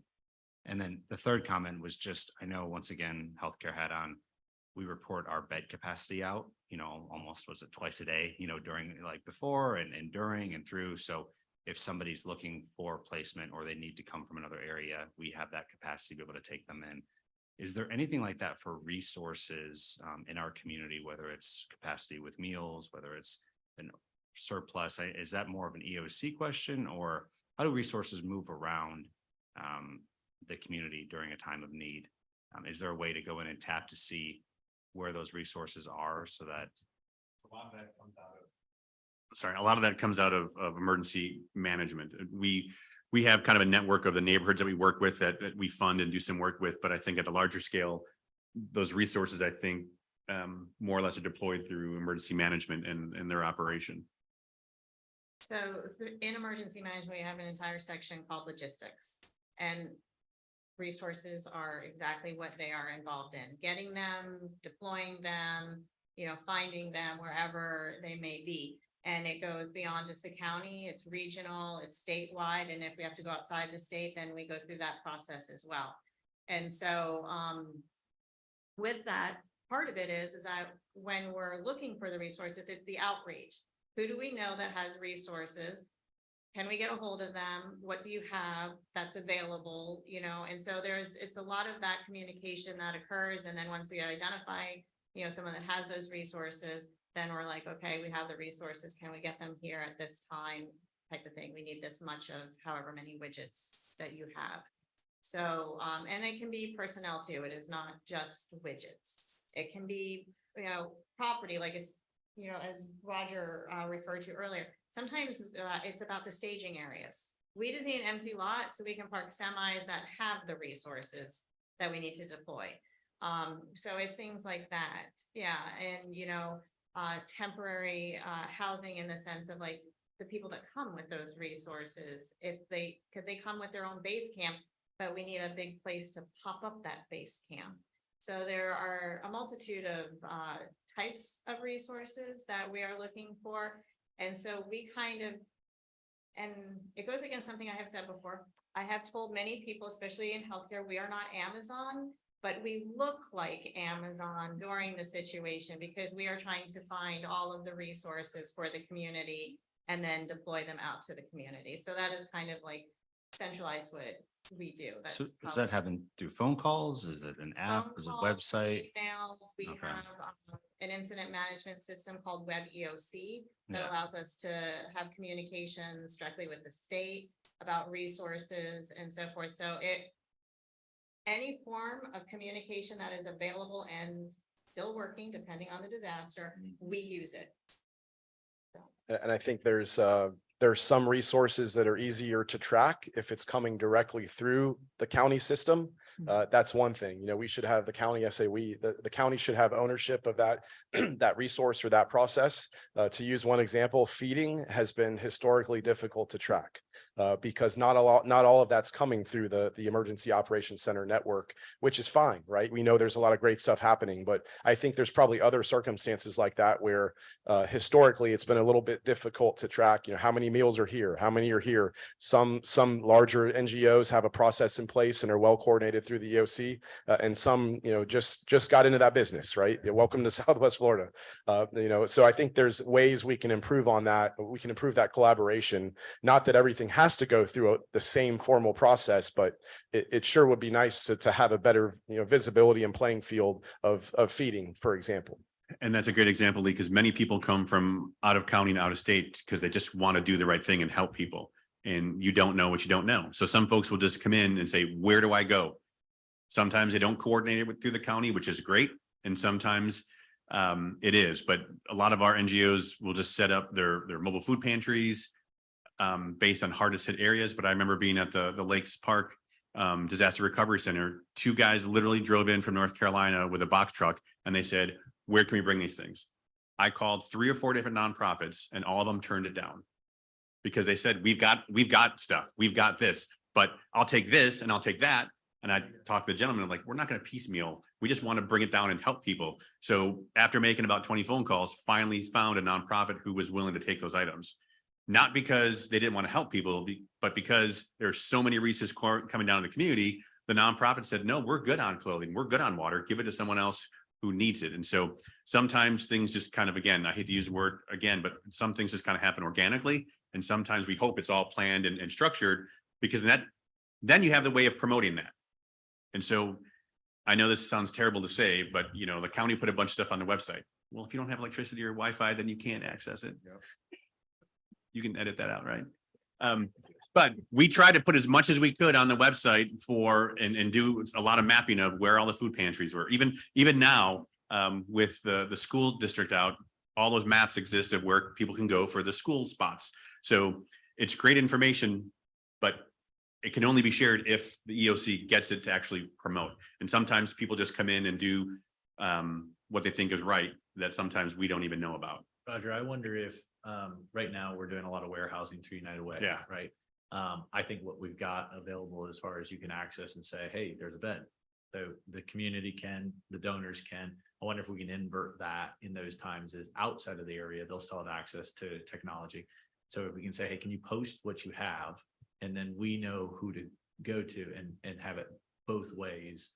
It might be a great inventory place that United Way could host.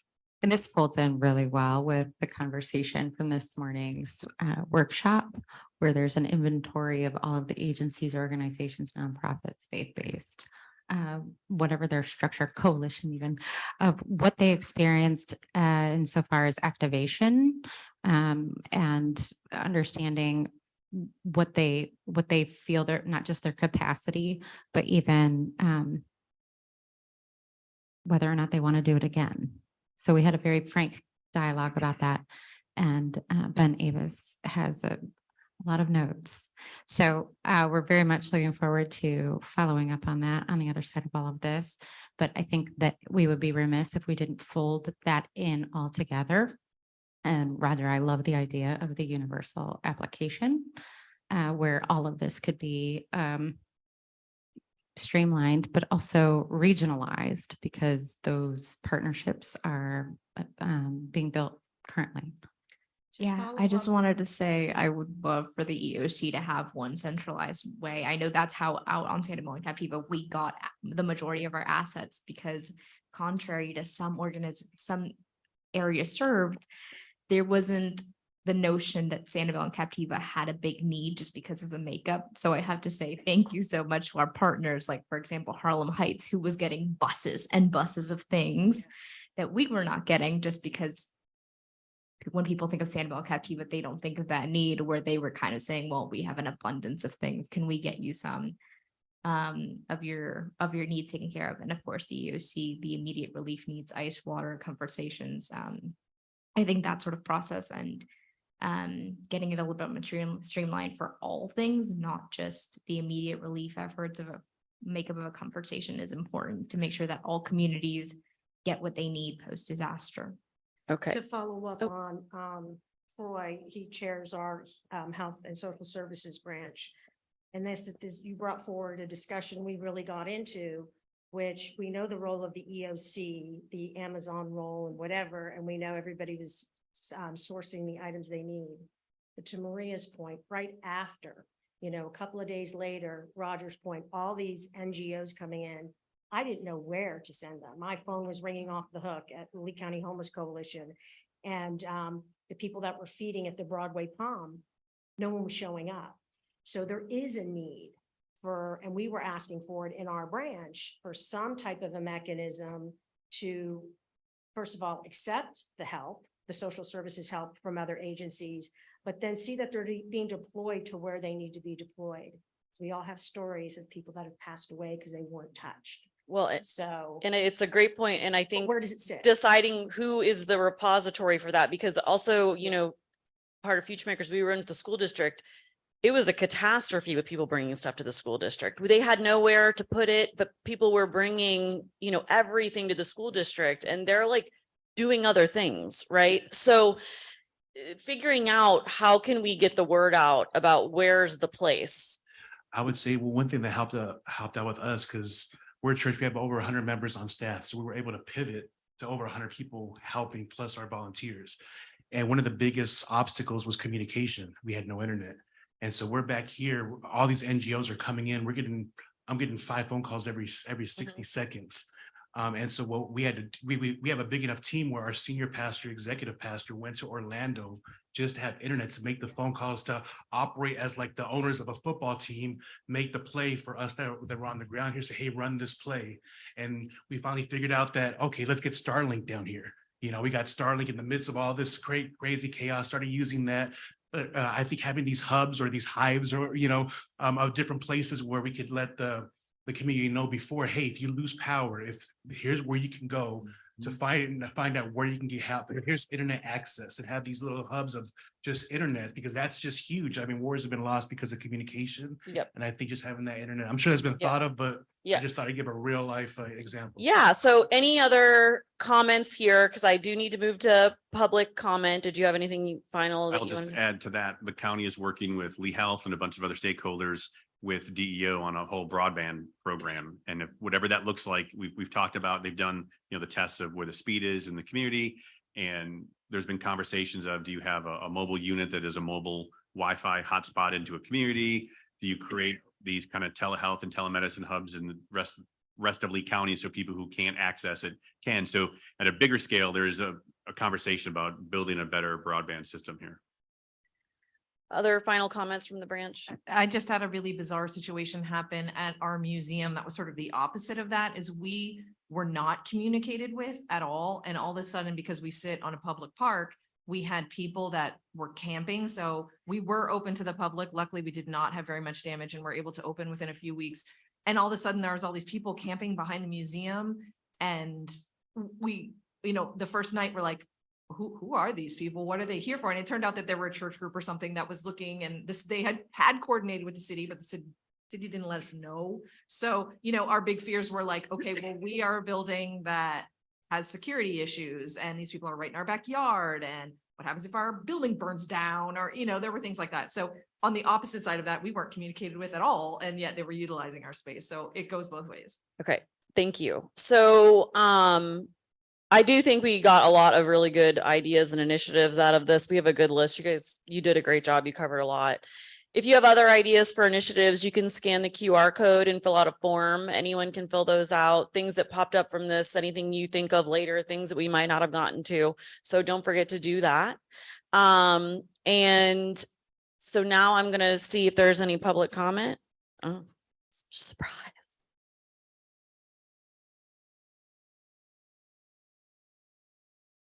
Why don't you sit up front? Hi, I'm Betsy and I'm with I'm the coordinator of the Immigration Network. And I really like what Roger said about standardizing things. And I will tell you that having been a nonprofit for a very long period of time, unless there's an incentive, and that may be funding or whatever, the emergency plan is not going to happen. I have pulled teeth. Staff don't have the time and the board could care less. So there needs to be an incentive, number one. Training as to what it means, so it's consistent, so you have the same answers. And then whether you're tying it to funding or incentive or whatever, I think is really critical there. And the other thing is, if you know you have staff available, but your museum isn't open, are they trained to know how to move into other areas, just like Roger said, so you don't lose those staff? So cross training and emergency preparedness or long-term would be helpful. Great, thank you. And that goes back to that capacity. We have to think about that in a real way. All right, any other comments from the public? Okay. All right, we did it. Congratulations. We'll break, and I think we have our last workshop today at 2:30. 2:30. All right. So thank you, everybody. Let's give our panel a round of applause, and we'll see you back here in a little bit.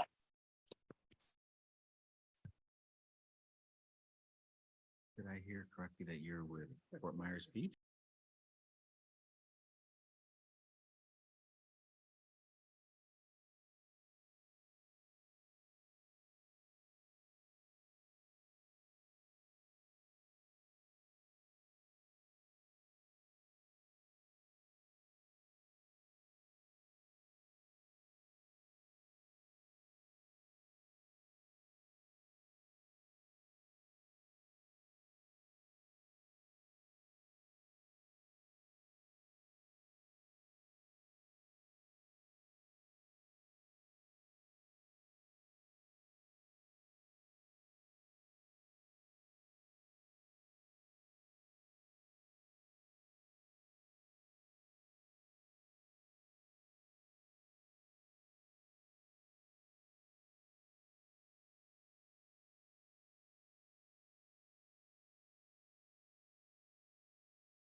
All right, good afternoon and welcome to Community Resilience Workshop number 3.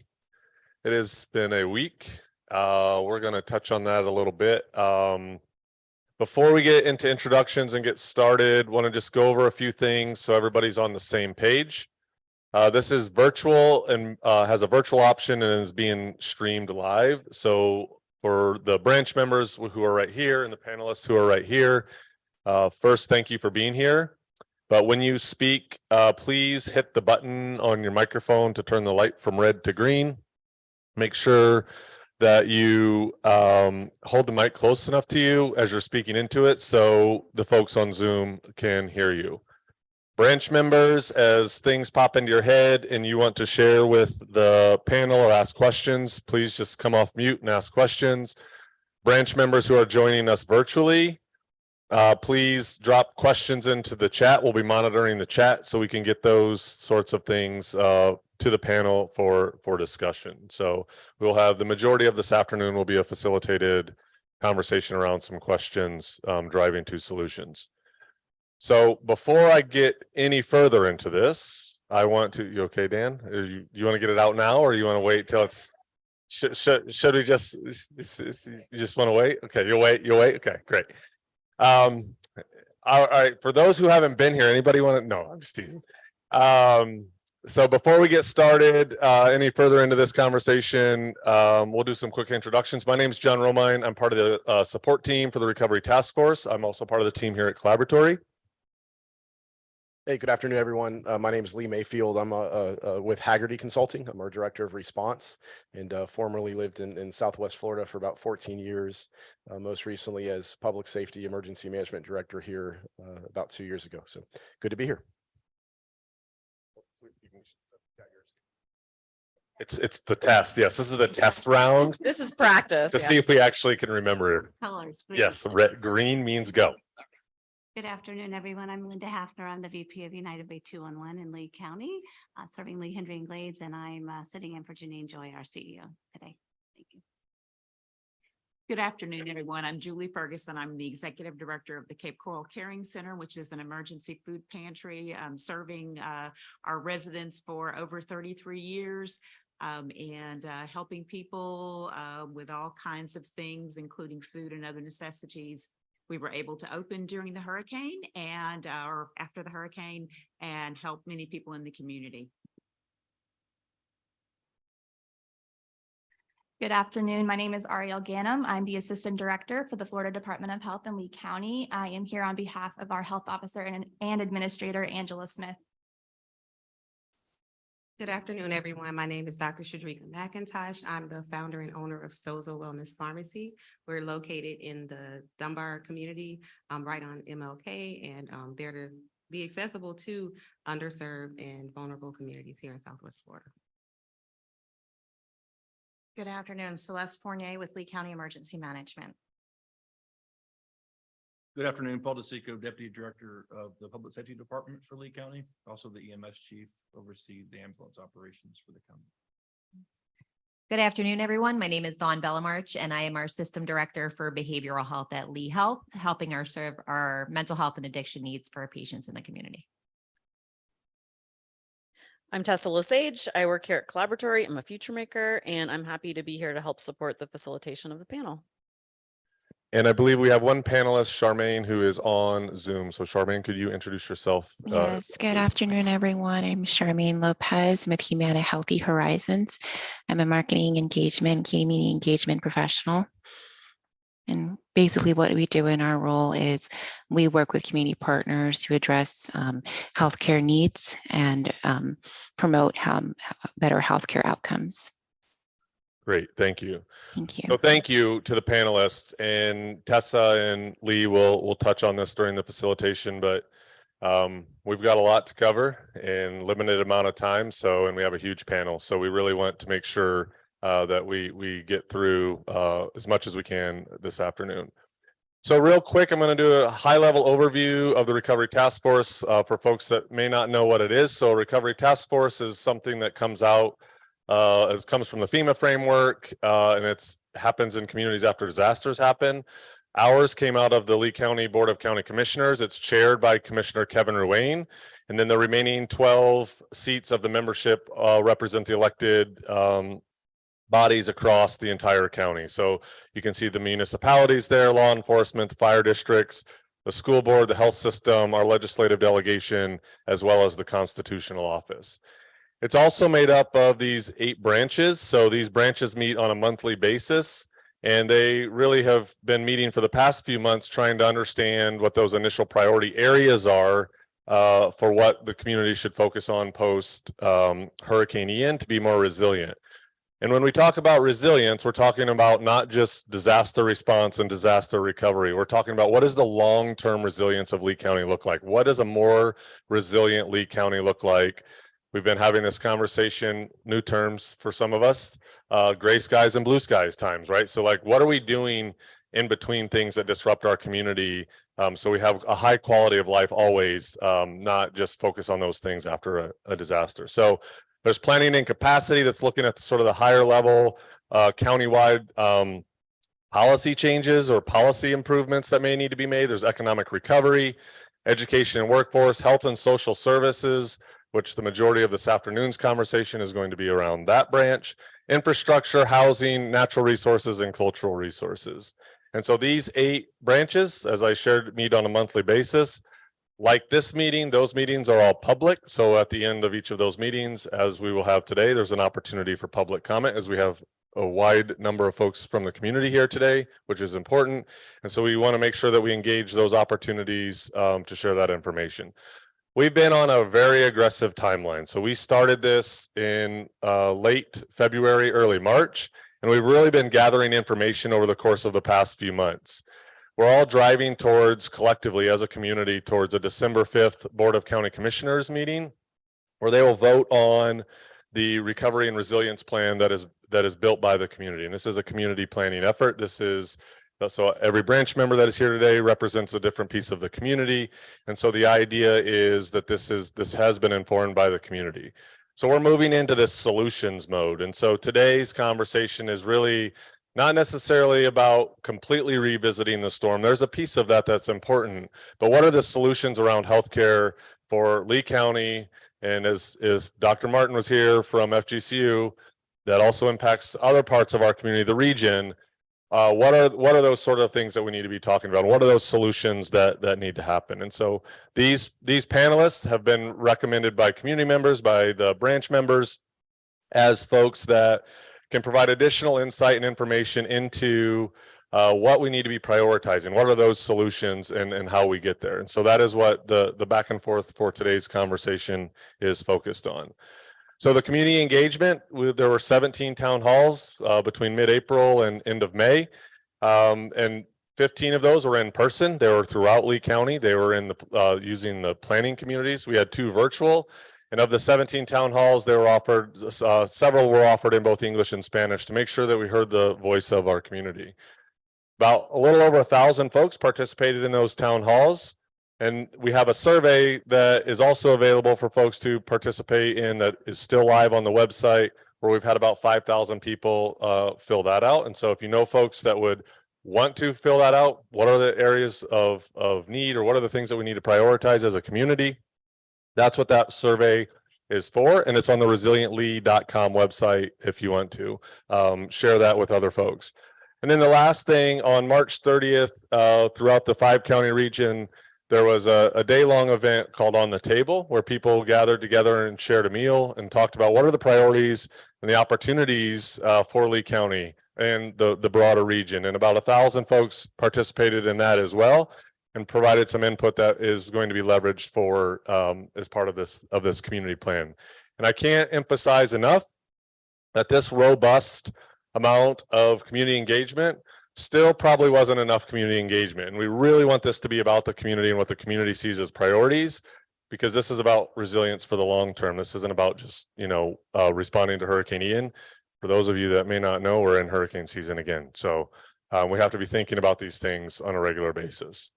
This week has been all about workshops. And so, and next week's all about branches. And then the following week is the Recovery Task Force meeting. So on Monday, we started with critical infrastructure. So we were able to hit everything except for the power conversation, which will happen on June 21st at 2 o'clock right here.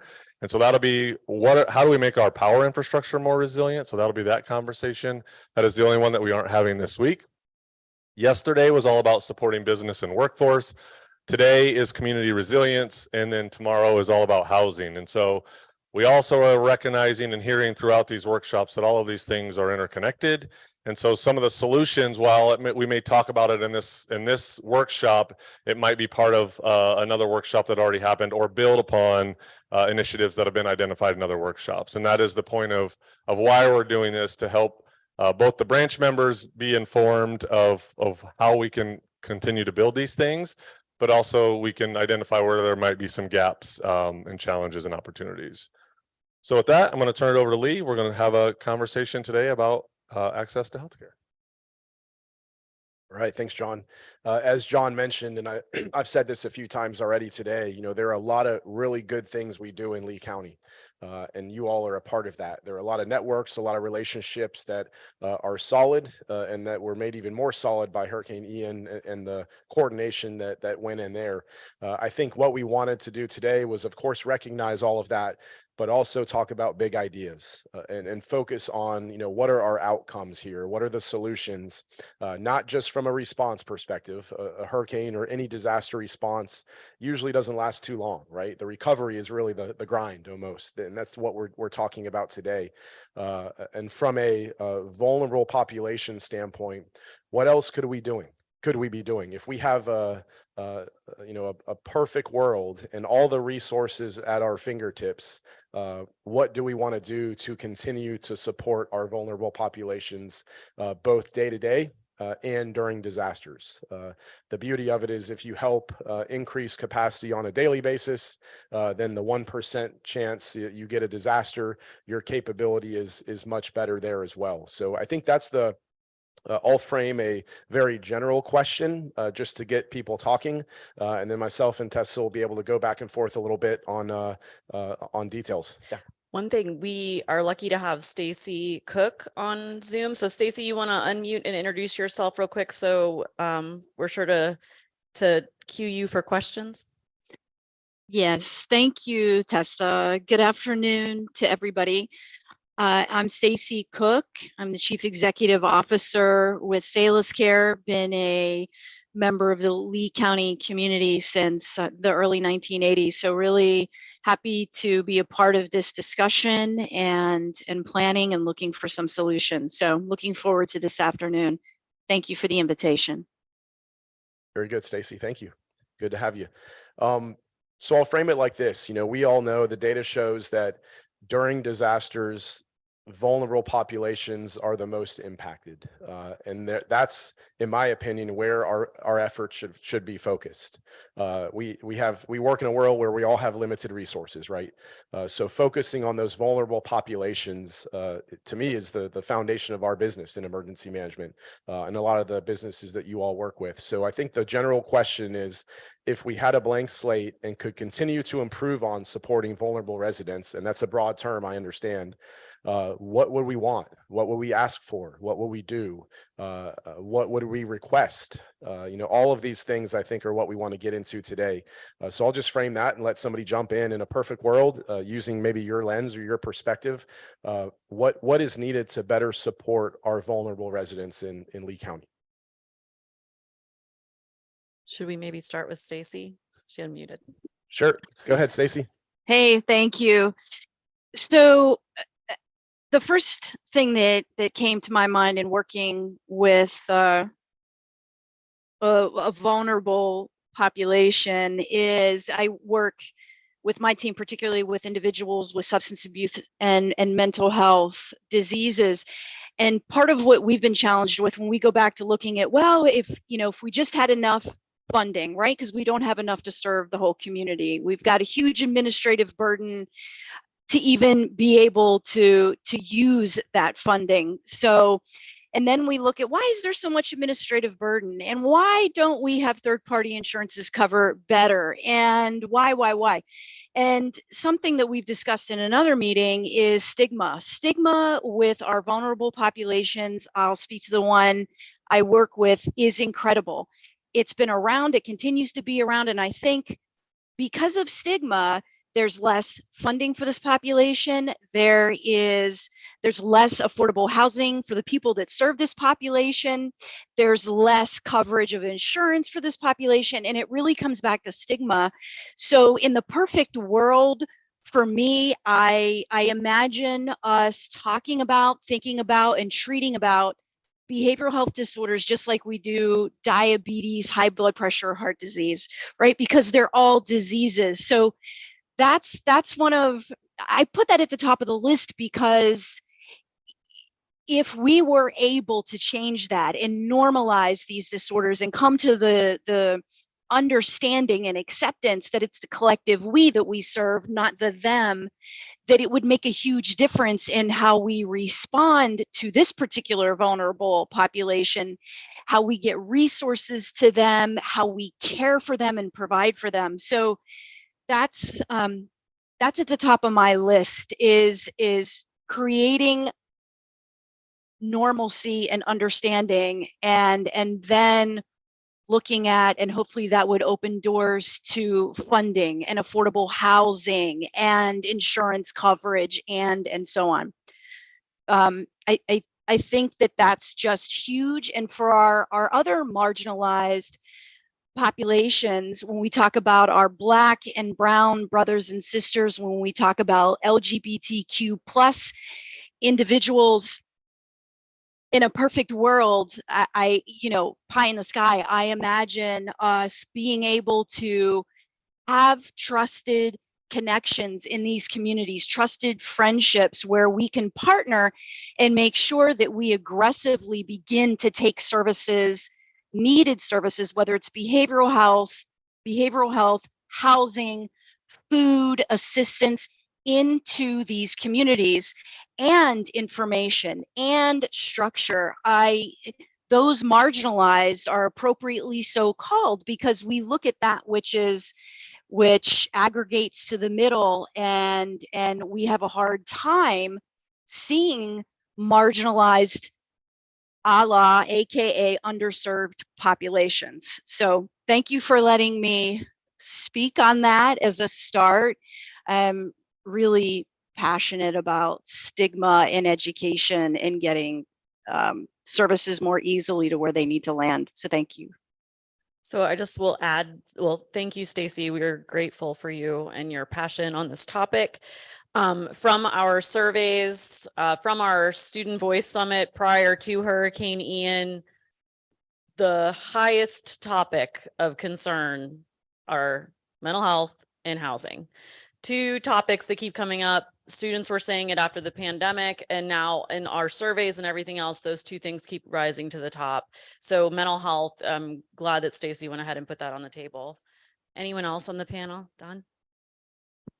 So just to kind of piggyback off of what Stacy started, I think for a solution, it's really first step is to get an understanding of what capacity we have for all these services. And we talked about a little bit of this in some of our other panels, but we have our CHNA, it's coming up. We have a lot of this great survey information from our community. So now it's time to go out and really say, okay, what is our capacity? What services do we currently have? How many beds are available? How much housing is available for people that need it?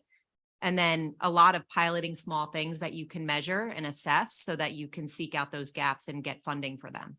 I mean, in a real system, right, that helps us prepare proactively. That if a storm comes, at least we're meeting the need pre-storm, and then we can assess after to say, did we have the capacity and the structures that we needed? But right now it's really important to destigmatize. We all know that, and normalize, but it's really hard to do that when we can't advocate for the things we need because we don't know exactly what we currently have. Okay, so an assessment, asset mapping, this is a very common theme across panels. We don't know what we don't know, right? So we need to know. Others? Just add that's a common theme in emergency management as well. As we prepare for disasters, excuse me, we have to know what our capabilities are. And it's very difficult to throw things at a problem if you don't understand what your gap or your delta is. So yeah, absolutely. Just a question with regards to stigma. How do you overcome that? Like, what do you as professionals think is the best way to approach that? have we seen any examples of anything that's worked in other communities even? Yeah, that's a great question. And I think what we've been doing and is providing as much education as possible, taking advantage of media opportunities, whether it be print media, whether it's a television interview, getting into a magazine. But that really that doesn't do it. It on its own. It's a multifaceted approach, and it also involves people in our community, those of us who are in positions of leadership, who might be looked up to, who can begin to participate in the narrative, that can begin to talk about whether it's sharing perhaps your own story, a family story, getting out there and getting in front and talking about the importance, and then they tell to people, and so on and so on. And I think that when you look at it from a leadership perspective, there are those of us in this room, many of us, who can speak to behavioral health disorders and substance use disorders very smartly, openly, and normally. But when we look to other people who might be in the business environment, or maybe even others in healthcare and human services and so on, down to Joe Public, we have a lot of work to do. So I think it is a lot of education, and it's not just talking about the disease, it's telling the stories behind it, and how helping others to understand through storytelling and that narrative, how that affects not just the homeless person on the street, but how it affects us as a community, as a business, as a family, as a healthcare community.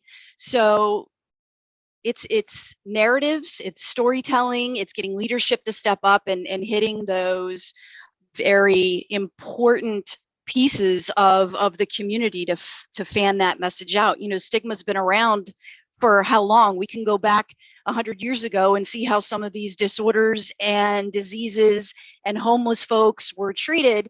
Yes, we've come a long way, but we still have a ways to go, and it really is a collective effort to be able to begin to shatter or continue to shatter stigma. Sure. Thanks, Stacy. That valid points there. I think the education piece is key.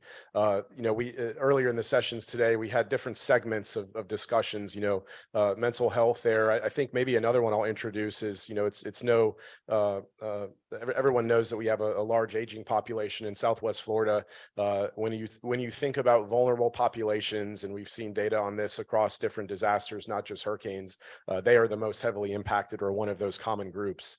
I'm curious if any people on the panel here have any ideas or thoughts on how we can better support. I know there's a lot of support mechanisms out there in our community for seniors now, but specific to that population, any ideas on what we could be doing more, both maybe during disasters or on regular days, because I think they connect directly.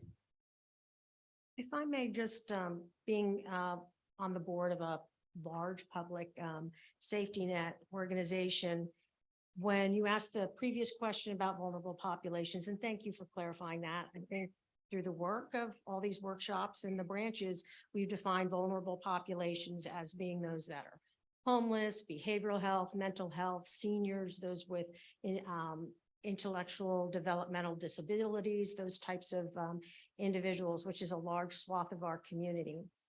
And so we focus on right care, right place, right time. And where we've leveraged a lot of our assets are bringing the care to where the people live. And with the expansion of our community health clinics, advancing telehealth medicine, those are the types of best practices that we've brought to Lee Health to try to get the care out where they are.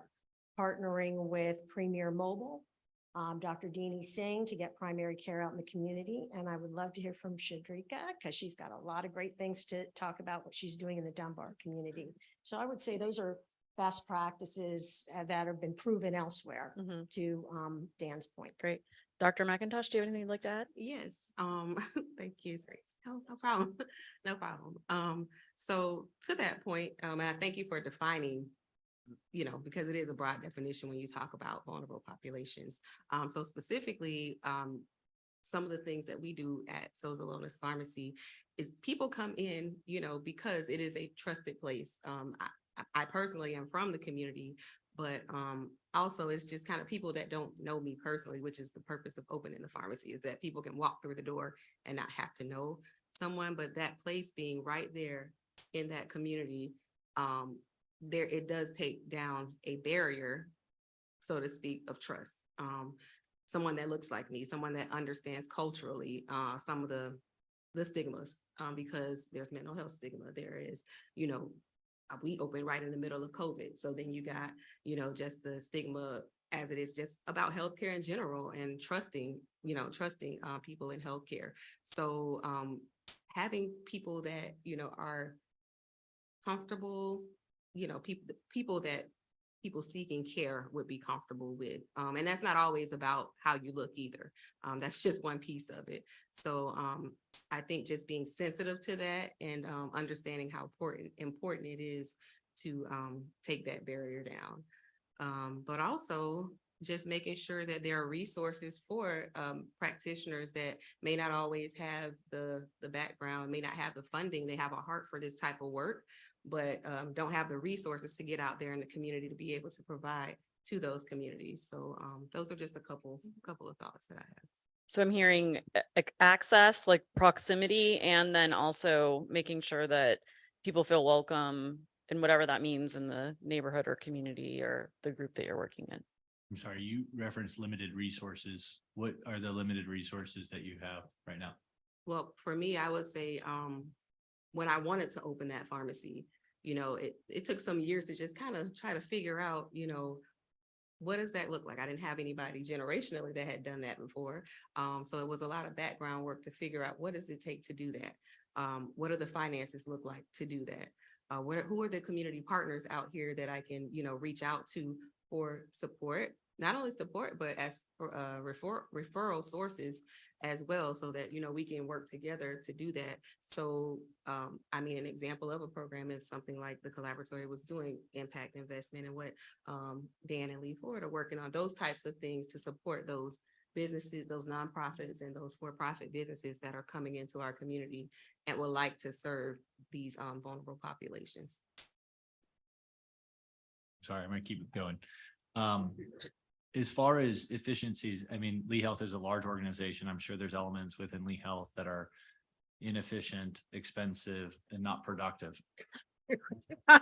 Winning points over here left and right. There aren't any in my business either, so my name is Mixed Use. My point being is some of those inefficiencies come to scale and administration, and I'm curious whether or not there isn't synergies of, all right, pharmacy, I don't know that it's a big money maker for you guys, but how do we work in conjunction in those arenas where size is not an efficiency? Like, are there mechanisms for us to look at different ways to integrate from a localized perspective and taking a burden off of, we don't need you to do that if the community can step up and execute in a more efficient way? If I may jump in, yes, I think is the answer, Dan.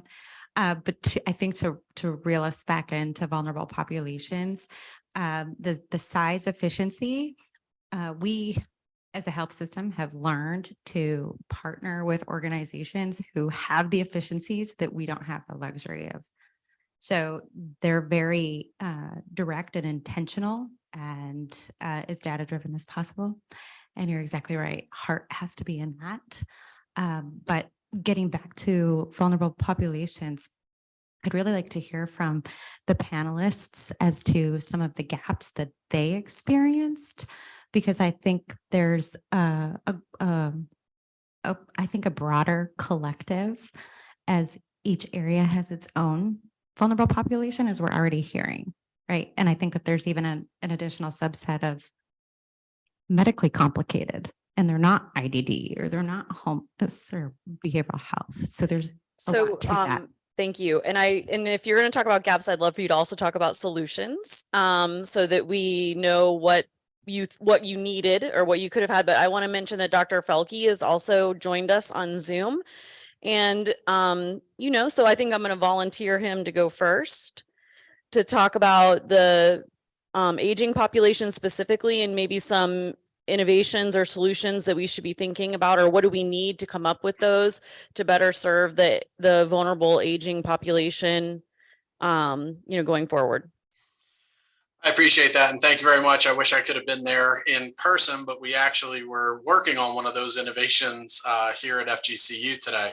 I know a lot of individuals. For those who may not be familiar, I'm the Associate Dean for Academics in the Marab College of Health and Human Services here at FGCU, but it was also recently named as the Executive Director of our new Institute on Positive Aging here at FGCU. And the Institute on Positive Aging is exactly somewhat of a response to the lack of what we've heard over the years. As I'm always quick to say, I'm not a gerontologist. I came into that realm through a study of older adults back in 2012, which was the first thing I did when I came to FGCU. And at the time, people were telling me that public transportation access was the major issue for older adults. But then when we spoke with older adults, we heard that that wasn't the major issue. It was social isolation. It was food insecurity. It was affordable housing and right sizing of that housing that was really at issue. And so over the years, in conducting a lot of different focus groups and community needs assessments, we've really tried to hone in on what can work there. And the Institute is really kind of now the offshoot of that work. And we're excited to be moving forward with this. We received a $5 million gift that followed a $4 million gift to support student workforce development. And that is one of the 4 pillars that we will continue to look at. We know that we don't have enough individuals working in careers with older adults, and that's one aspect that we'll be looking at. We've actually developed our senior care partner credential, micro-credential and digital badge program to that extent.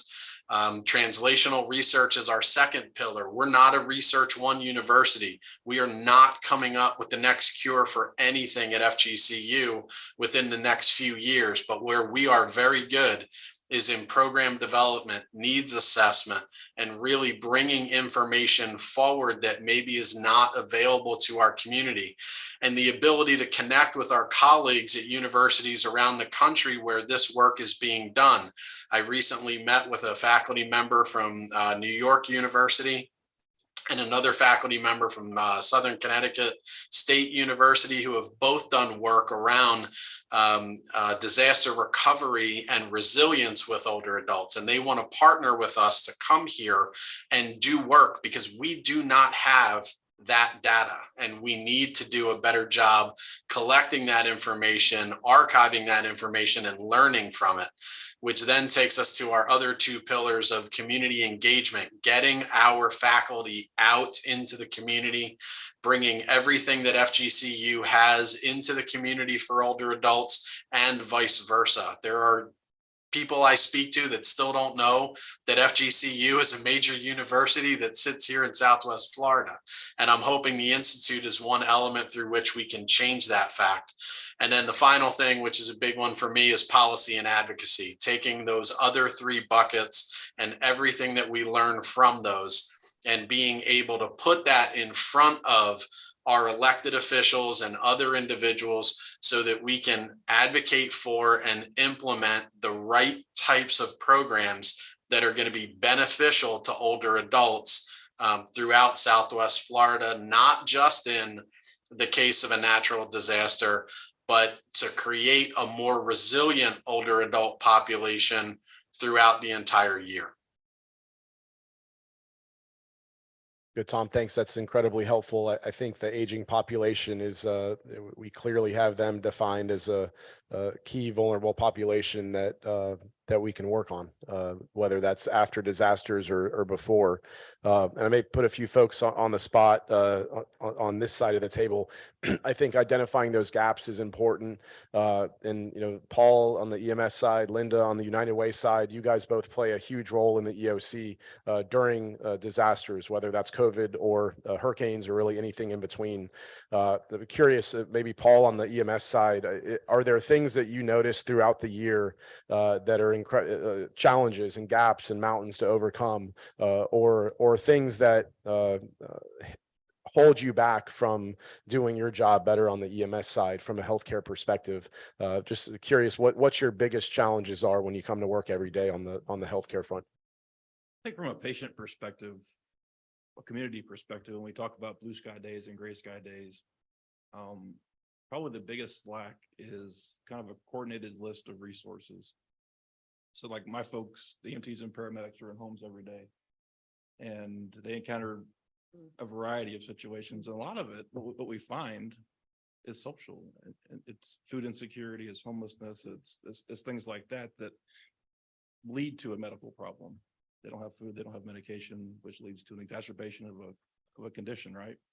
So like Roger Mercado and Human Veteran Services has a homeless outreach team, HOT team. They're out in the community every day.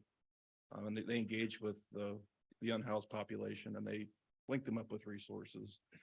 But having a list, I think that ER nurses, firefighters, police officers, as we come in contact with individuals that are vulnerable, and being able to refer them somewhere or find them help on the spot and stop, or at least address the concern, begin to address the concern would be very helpful. Yeah. So in gray sky days or during recovery, having like Roger's team was out, our EMTs and paramedics were out, there was visiting nurses out, there was a ton of responders in the community. But if we had a way, some kind of list of resources in the community where these folks that maybe not familiar with the area that are from out of town could access to refer these individuals to pharmacy needs and let it be localized by the community they live in.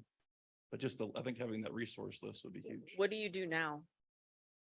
Right now we refer, so we have Rogers Group, we have a social worker that works at Human Veteran Services. And if our folks encounter a person with social needs, we have a referral button within our patient care reporting software where we can activate that and a social worker will follow up with them. Okay.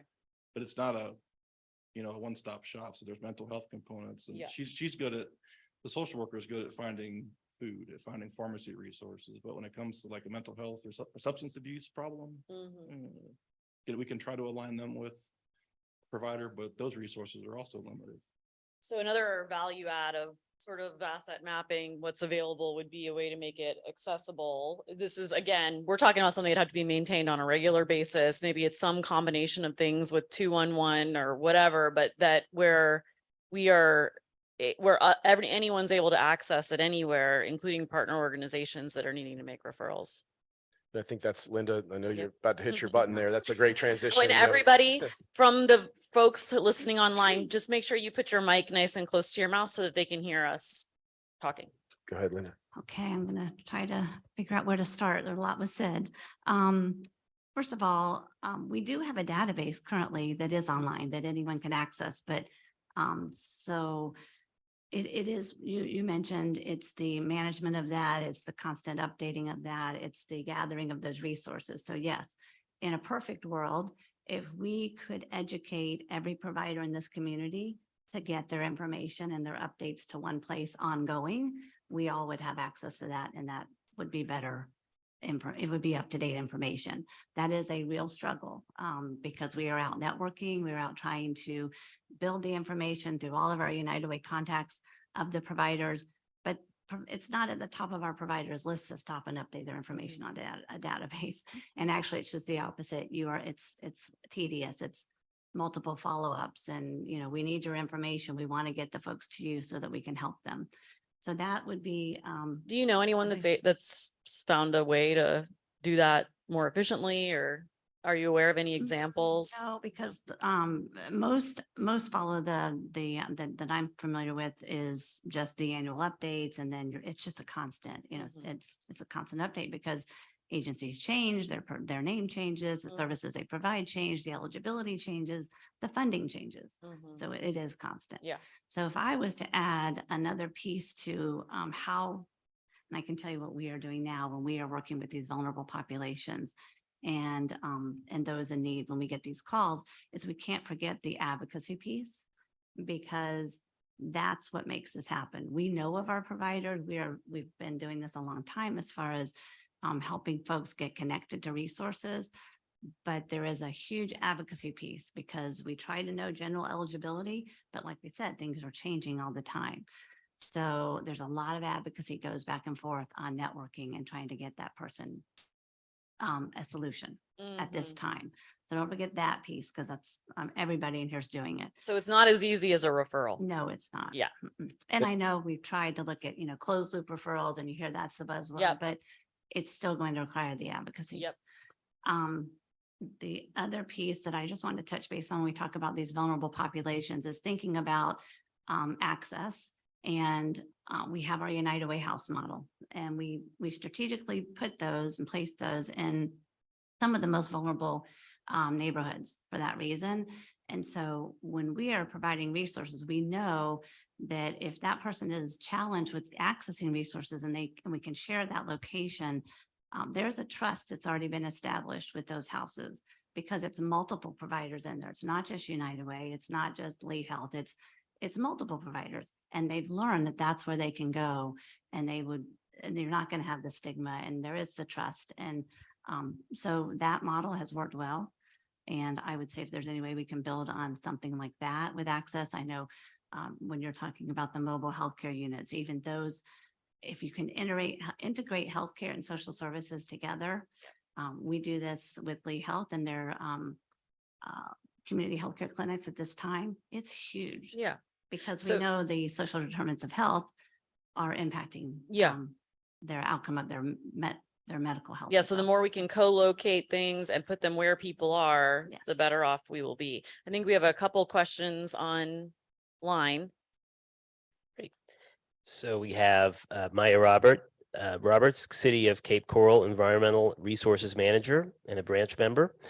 Not a health expert, but some comments. This discussion should incorporate elements of the transportation, infrastructure, and environmental branches for synergistic effects. Number one, it seems that vulnerable populations are less likely to evacuate or mobile during an emergency. There is a planning need for transportation hubs that address public transportation during emergency. Some are already in place, but need to be expanded to incorporate mobility issues, for instance. Two, vulnerable populations that evacuate to shelters often might have a higher need for animal pets supports. So the planning of future shelters need to incorporate those needs during the infrastructure planning. And three, environmental infrastructure that will benefit those populations. Planting more trees in areas will provide shade and relief during power outages that will leave those populations more vulnerable. Same for access to water and potable water. Additionally, number one is also synergistic, not just emergency response, but long-term resiliency. Same for reducing energy costs for vulnerable populations.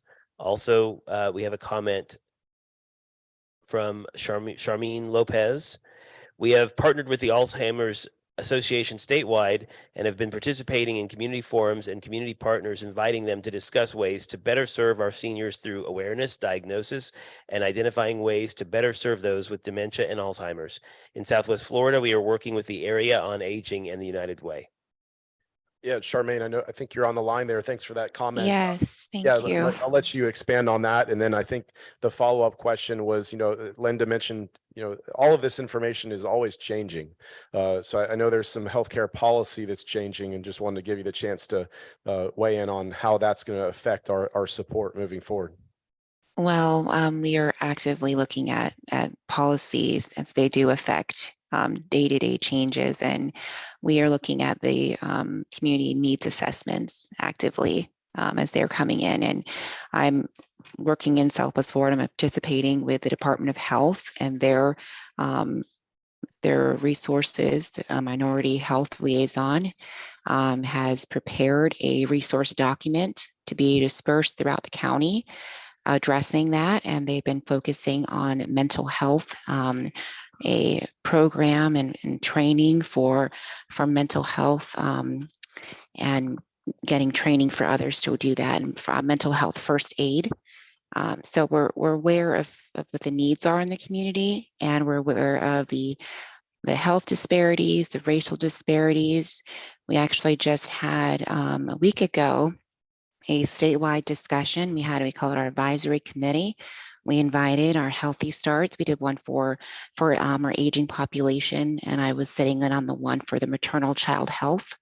And so we looked at the data, and we know that's always changing, and the alarming facts for the state of Florida. the counties that we serve, where we seem to have higher numbers for, and speaking for maternal child health, for infant mortality, preterm birth. And we're looking at ways that we can, work with our community partners to support them. We look at the social determinants of health and how we can meet those needs for housing and transportation, how we can get into our more rural communities and serve them. How are we providing for language barriers in those areas? Are we, taking up on, other approaches such as maybe canvassing in those areas where they may have issues with transportation, where their closest medical providers 30 minutes away? How can we serve the community? And so being a part of discussions like today, helps us better address the needs of Southwest Florida, where I represent. So thank you. Yep, no, that's very helpful. One question I'll pose, and kind of talking more about gaps, I think it's worth digging a little bit there towards solutions. One of the common themes earlier was, how do we best communicate and bring people into this network? What are some ideas surrounding how to best reach out to the people who may not be at the table? I think there are agencies like you all in the room here that are doing great work, but there's probably people that don't even know we exist right now, right? And they may be in underserved communities, they may be part of your larger organizations, but what are some solutions oriented ways that we can reach out and bring people to the table? Leah, I see you reaching for the mic there. I'll start with you, just to grow this umbrella of conversation. Well, first of all, I'd like to back up just a little bit. It takes me a minute to put things together. I'm a country boy from Alabama, so my mind takes a minute to kind of get around things. In a former life, I worked for the Collier County Mental Health Clinic, which is now David Lawrence. And they had a state program where the state funded community outreach for people in mental health. We worked Naples and Immokalee, all of Collier County. And what made that successful is what's going to take now, is that we had people on the ground talking to individuals, doing things within these communities with these folks, and that broke the ice. We used to have meetings in the community with people coming, just like church meetings. You sit around the table and you talk about different things, you feed them, that brings them. And we were able to do that very well. We did, the sheriff's department and the CDPD used us to do Baker and Myrack folks in both Naples and Collier and Immokalee. Believe me, that's not fun, getting up at 1 o'clock in the morning, getting a drunk off the street in Immokalee, but that's what we did. But it increased our capacity, and it got us to where we needed to be with people who otherwise would not be reached. And they was involved, and it was very good. But then the government decided back in the 70s, for those of you who've been around a while, that they're no longer going to be in the mental health business. The state of Florida cut all the funding for mental health programs. Anybody remember that this year? The thing is, I think we need two things. One, we need to get our state government back in line with what the needs are with mental health issues. I have not been involved the way I was back then, so I have no clue if the state has decided that they're going to now fund and do programs to support local, county, city mental health institutions with funds and availability. But I know back then they said no. They cut all the funding, and all those types of programs left. So what am I saying now? One, if they're not, we need to tell them they need to be. Number two, we got the strongest delegation right here in Southwest Florida in the state government right now. We've had them for about 15 years, 10, 15 years. We got the right people in the seat. We got the right people here that can ask them and put it on their plate. Say, look, we need to deal with this. We need help. And I just wanted to throw those two out there. So, and that's it. I just want to add on. Oh, I'm so sorry.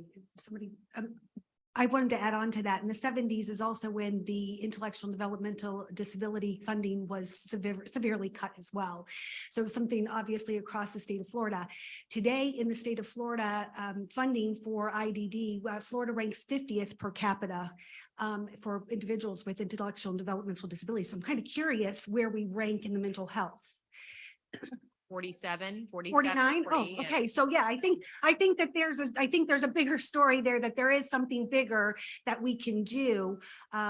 We don't have to be last. Why not like 30? I don't know. But I'm thrilled that we are using the word vulnerable population, because at our very first meeting, we started out with special needs. Right. And the population we serve doesn't really fall into that category. So my thought as we're going through this process is, have we truly defined what vulnerable populations are, who, the need, and drilled that down to make sure that we really understand what that means. And we're just not throwing this out there loosely, and understanding that each one of those might need a little different, that support might look a little different. So as we explore this, I just want to make sure that we're keeping that in mind. Could I follow up on that with my partner here? Because I don't know the answer to this. I know with, this is really delving into this policy. This is like a Tallahassee policy discussion. I know with mental health, the funding comes through DCF. Is it the same for IDD? Agency for Persons with Disabilities.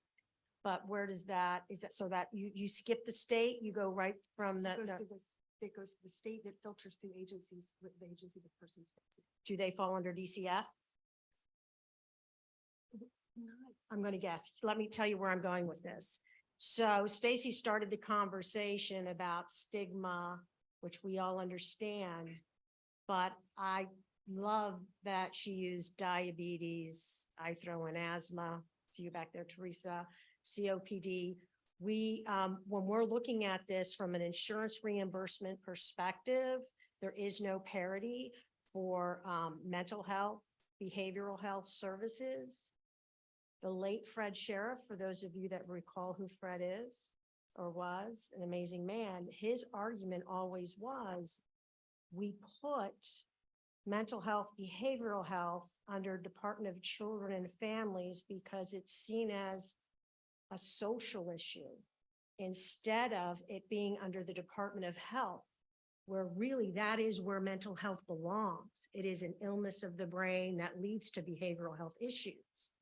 So Lee, to your point, if we had the policies coming out of the right space, maybe we could get the Humana partners, it's all about the funders. So it's Medicare, Medicaid, and the private insurers that fund these things. So this could be something, I believe. Great. So I think we do need to think about like, what are some of the things that we can think about here? Those are all important points and things we need to do, but Lee, should we maybe shift to like, what do we do in the needs for shelters and evacuations around vulnerable populations? Sure. There's a long history of conversations on sheltering both general population and special needs, which are, terms that we can probably have a discussion on. Some of those are ironed out in state plans and local plans, but I think it's worthy of we've had recent experience with Hurricane Irma, where Lee County sheltered an incredible amount of people, 35,000 people over the course of less than a week. And then Hurricane Ian as well, large scale evacuation. That is one of the most challenging things local government does is shelter vulnerable residents. So I'm curious if anyone wants to kick off that conversation and maybe talk about it from your perspective. Are the people that you're working with going to shelters? Are they aware? Do they know what to do when the county makes evacuation orders? And how can we better support, again, that broad term vulnerable populations during disasters? So just a couple quick comments. I'm looking back at item number 1 here on our list. And there's a couple things I wanted to add regarding shelters. I think keeping residents local is very, very important. We still have healthcare facilities that are not open. Their residents are spread across the state. It's tough for that workforce that was depending on those jobs. It's tough for the residents not being here, the family members, et cetera. It also says relying less on schools. I would add hospitals as well. Mm-hmm. They do not need to be the dumping ground for individuals or because of poor planning, that's where they're headed because they need the help. Hospitals there to assist in those types of emergencies. But I think it's better planning and really understanding where individuals are going and making sure that there might need to be some facilities built or strengthened or hardened to be able to handle that. I think also with these shelters, finding organizations that to partner with to provide some of those healthcare needs, whether it be pharmacy, whether it be DME equipment, whether it be just having a doctor there to, assess, so that maybe things could be handled there instead of then trying to get back out on the roads and send someone to the hospital when there's a situation. Because there's a lot of anxiety, a lot of just issues and challenges during the storm when caring for that population. So just a couple comments I wanted to add to that first section. Great. And I think we still need to figure out that list of facilities that are Yeah. out there or places that might be good alternatives that we could look to now to harden in a way that we could keep everybody here. Absolutely. Great points. Thank you. Lee, do you have any examples of places that have done a good job in sort of shifting maybe the usual way of doing business around this issue? Sure. Yeah. I mean, evacuations are notoriously difficult, especially in Southwest Florida. Not all areas are created equal when it comes to evacuations. We have an incredible storm surge vulnerability as we saw during Ian. So making those decisions is very difficult, both for residents and for decision makers and for people in the room here, I'm sure. I think one thing that is worthy of saying is, and you said it, keep people local and let's try to walk the fine line between under evacuating and over evacuating. You said it. I mean, if we evacuate people out of this area or out of the state, many of them are not coming back. And that's a challenge in a number of ways. So that's one. I think limiting our evacuations just to the people who need to leave, right? We don't need to evacuate the entire county in most circumstances. We need to evacuate vulnerable areas based on science and based on past history and what we know in our community. So I think that's one.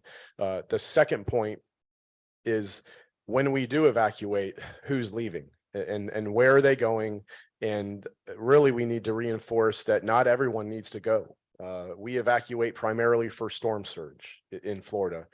We don't really evacuate for wind unless you live in a mobile home or a structure that is unsafe. So if you're not vulnerable to storm surge, for the most part, you can stay put.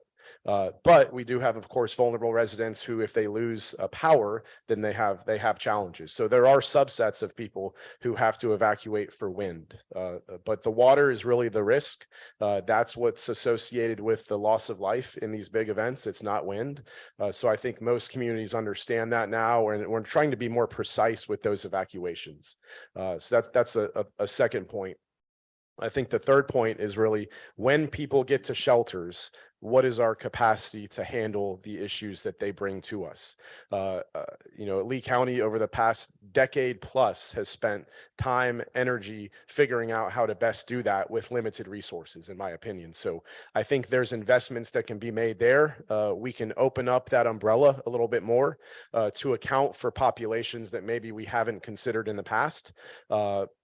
It all comes down to resources. And I think they're monetary resources, but they're also resources like we have in the room here, and building that consensus and figuring out who we need to incorporate and what resources do we need in shelters is a good step. So again, going back to that theme of we have a great foundation over the past course of a number of decades in Lee County, we can definitely add to that, I think. So from the panel, does anyone know, is there an initiative that we need to be thinking about that could start to address this, or a policy change, or a combination of those things that we need to be thinking about that could help us start to actually move forward on addressing this issue? Dawn? I just have an initial thought, and I'm not sure if we've done this, but have we surveyed our community to say, what are the needs you have if an evacuation is forced, right? So essentially, if you have a mental health need, if you're on medications, if you have a chronic medical condition, if you're immobile, that we have some baseline information to drive our resources to instead of essentially having to react after the fact because now we've seen it. It might be important to do something like that because we can build the resource to the need as compared to coming in, after the game is over and building. Yeah, and that goes to your first point in defining what the gaps are. So absolutely. Celeste, go ahead. I just wanted to add, one of the things that we learned in Irma, because we do have a special needs program and people can register in advance, that also includes transportation. So you don't have to have special needs to receive transportation to a general population shelter. You can just sign up for transportation. What we identified is that most people who qualify as special needs do not identify themselves as special needs. So while there is a vulnerable population, one of the things that you might have to overcome is that the individuals have to identify themselves as being in that group in order to know that they need to take advantage of the resources that you have. So there's that mental block that's on their side as well. And so we learned that in a matter of hours, our special needs registration doubled. Because now we were hearing from all of the people who normally day to day, they function. They don't consider themselves as needing that service. So you might have some of that you will have to overcome. Regarding the conversation about shelters, part of the reason that we use the schools is because they are hardened. We work with them to harden schools, especially new schools that are being built. But there is, because we run a shelter deficit in Lee County, we do not have enough shelter spaces. And that is just a fact. But we have to go by the Florida Building Code.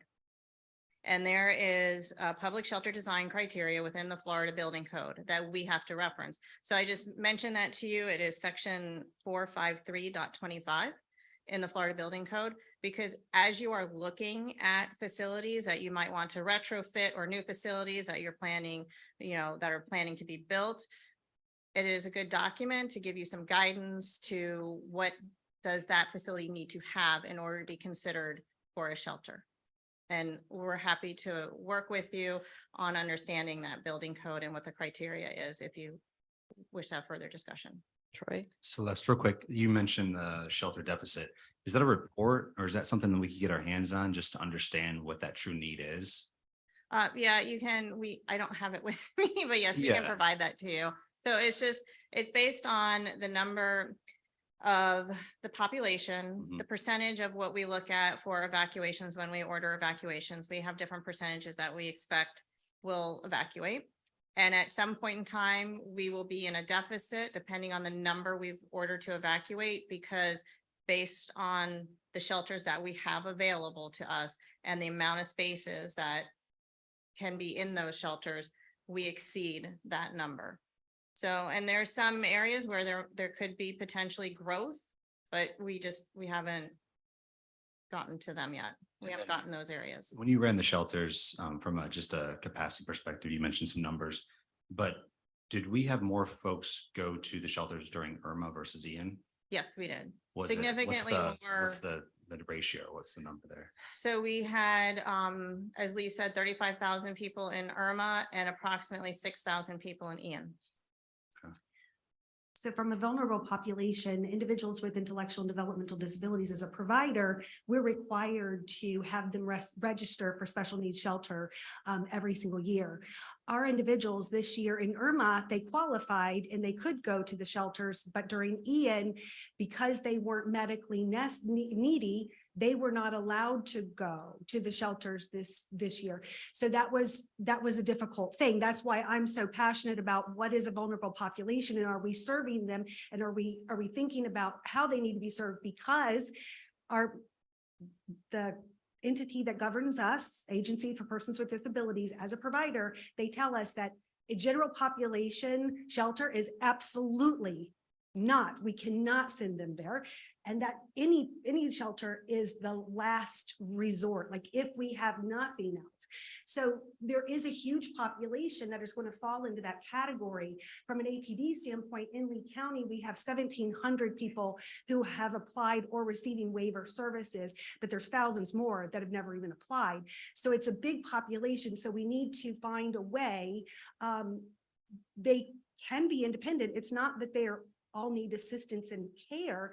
They just can't be in a general population. So what is a special needs shelter, and can we define that to where more of our vulnerable population can be included in this? And so none of ours did go because they couldn't. So our special needs shelters are for medically dependent individuals. And so to be clear, emergency management, we manage the registry. People sign up, we manage the registry. The assignments to shelter, whether it is to the special needs shelter or the general population shelter, is done by the Florida Department of Health. And so they make the assignments. We help communicate those assignments back to the individuals that have registered, and we coordinate and collaborate very closely with the Florida Department of Health. Florida Department of Health also runs the shelter. We provide the facility. They operate the special needs shelter. So I would say that if there's any specific questions about who qualifies and that criteria, that's going to be answered by the Florida Department of Health. Okay, and I was saying that because I think that as we're talking about shelters, there's a population that didn't have access. So, and I think that there's providers like us, if it's even staffing it, I think there's a huge opportunity for a partnership because we have staff that staff it for our individuals. So if we need professionals who are willing to do that, I think there's a lot of them out there who would, if that becomes a roadblock. So this is an interesting solution, pairing the folks that are already serving vulnerable populations with shelters and processes for evacuation. Should we maybe explore that? Any other ideas in that area? I was gonna, actually, that was what I've been waiting to kind of jump in on this whole time. So I'm glad you guys said that. So I will share that our pharmacy was able to do so at one of the local shelters.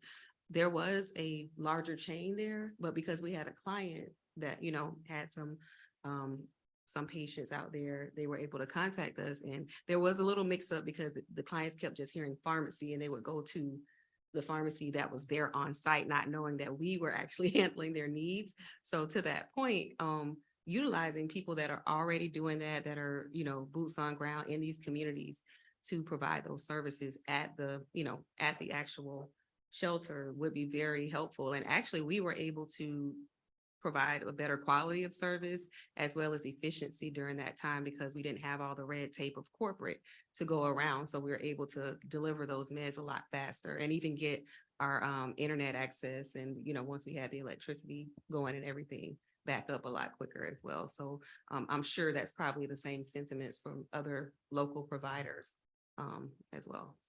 Are there any key nonprofit partners that we should be thinking about, or assisted living facilities, senior living facilities that we should be thinking about in terms of hardening their buildings, making it so people can shelter in place, new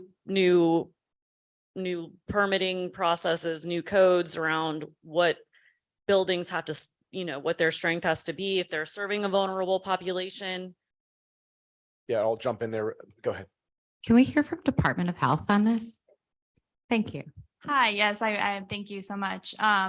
You know, you make a great point when there is this population who may not be eligible for the special needs shelter. However, as you mentioned, they're also the Gen Pop shelter is not a good fit for them. So I think, you know, partnering with nonprofits, identifying solutions to where we have a place for this population to go is extremely important. I will say I was not in this chair during Ian. I'm new in this role, but I'll definitely bring this feedback, of course, to our health officer and you know, let her know exactly the conversations we're having here. I think it's extremely important.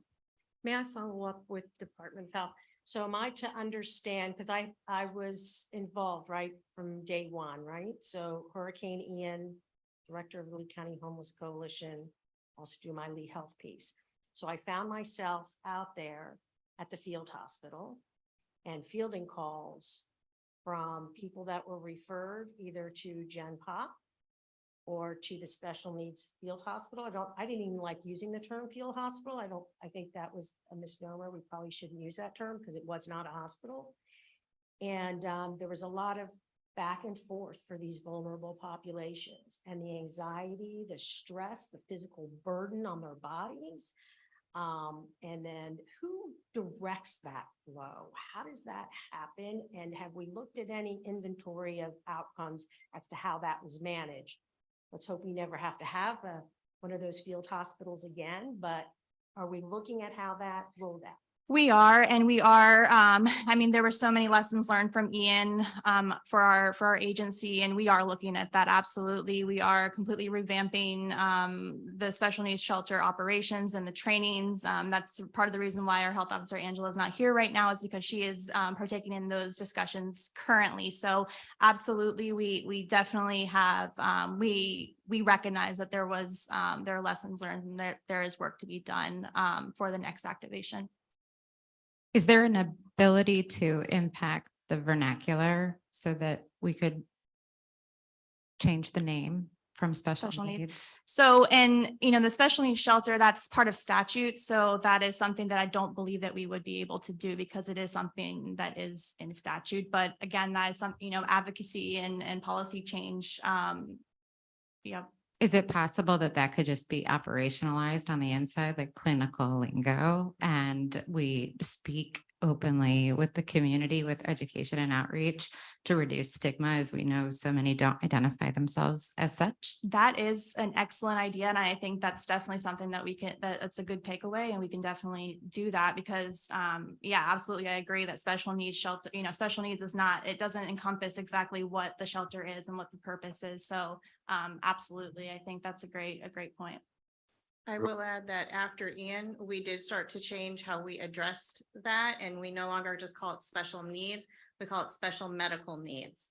So that the emphasis is on the understanding that these are individuals that require medical assistance. Can you clarify two things for me regarding these special need shelters? One, do they have to have a caregiver with them? Yes. Yes. Okay, so that is confirmed. So that was one. I think that was a challenge with some folks that might not have been able to obtain a caregiver or had the resources to have somebody with them. Two, what kind of services are offered there? Oxygen, pretty much. I mean, Oxygen when you have it, and a plug, an outlet, And I do want and a to, cot.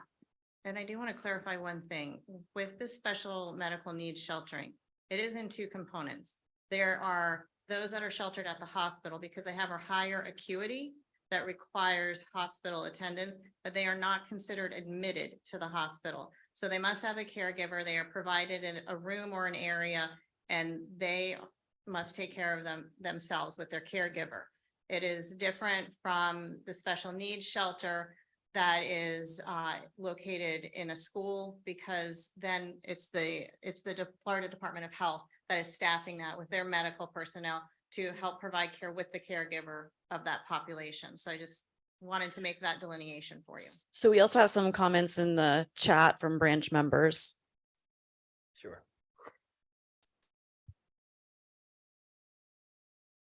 All right, so can the panel please discuss affordable mental health services post-storm? Many of these residents were displaced and lost their homes, as we all know. Also, we encountered many closed roads due to bridges being underwater, so delaying adds to the problem. Moving the elderly may need to happen sooner than we think. Okay, anybody want to address the post-storm mental health service access? I can take a stab at that. Or was there somebody else first? I'm Yeah, sorry. Stacy, hold on one second. Sure. Go Get ahead, to that, I Paul. wanted to Oh. just kind of close up on Yeah, something yeah. that we just talked about. So I sat at the ESF 8 desk during Ian. I worked Irma in a different EOC, but in a similar position. And I think there's great value in exploring potentially the geography of Lee County is very complex and difficult. And you mentioned there's still residents that are displaced and not brought back home that live in these ALF and skilled nursing facilities. And the reason is they were damaged during the storm. Had they been housed there, left there, they would have been in the buildings when that damage occurred, which would have caused, an emergent need to move them or house them somewhere else. That complicates things.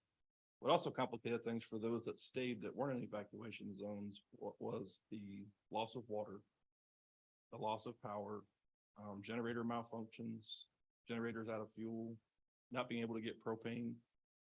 And there were residents that were left in these nursing homes that were up to 300 people that went without air conditioning in a hot building for days before propane could be delivered to restore power to the facility. So it's difficult, like with Ian, and if the eyewall had shifted to the northwest just like a mile, instead of Fort Myers Beach, it would have been Iona and Cape that got it, the storm surge. So trying to keep folks local and predict where that surge is going to go is very difficult. And it's kind of like rolling the dice and guessing, because it did turn at the last minute. So I think like for the vulnerable populations, there's probably a lot of merits. If a storm that bad comes here again, the emphasis shouldn't be like, maybe it's the eastern part of the county where we could house people, but maybe it's a meeting point and partnering with a county or an organization on the other coast that's not affected, where we can bring folks, but then have a place to bring them back and kind of rehouse them as it's safe to do so. I have a lot of anxiety because of taking those calls at the ESF8 desk. It was hard to, like during the storm, like, hey, the roof is caving in. I've got people in the cafeteria. There's water coming in the building. It's hard to, like, why did you stay? Well, we weren't in an evacuation zone. Yeah. So, And I wanted to add to that because on blue sky days, I deal with the healthcare facilities and their emergency planning. As soon as it becomes a little gray, I take all of those facilities and I go, here, Paul, they are now yours. And he deals with them. So one of the things, because you had started to ask the question about using assisted living facilities and nursing homes for sheltering. And I will tell you that I don't believe that that's a very good option because of a multitude of reasons. These facilities are regulated. They have requirements with their emergency planning. They are required to have emergency plans for evacuation. If they are ordered to evacuate or in an area that is under evacuation, they are supposed to follow those procedures. Now, they also have to have generators to provide cool air. Okay, and that happened after Irma. So what that does though, is it also limits the capacity of that facility to accept others in because they have to have the same space requirements like we would have in a shelter of 20 square feet to 30 square feet per person. So I think that it would be putting undue pressure on those facilities to expect them to accept in what I would call independent living vulnerable population members. You would have to make that agreement with the facility to do that. And I don't know that you would have any facilities that would have that capacity to do it. And also too, because as Paul says, our biggest stress, because I worry with him, even though I'm in a different section at the time, is I want their plans to work. I want them to follow through on them. And I want their residents to be safe. If they have to evacuate, they need to do it. And we want to make sure it's good outcomes. So for vulnerable populations, there may be ways of moving them more inland because our philosophy is run from the water, hide from the wind. You don't have to go hundreds of miles, you can go tens of miles. But part of that is we would have to have more facilities in the eastern part of the county. And I understand it's a coastal county. Everybody wants to see the beach. So a lot of the building happens more towards the coast.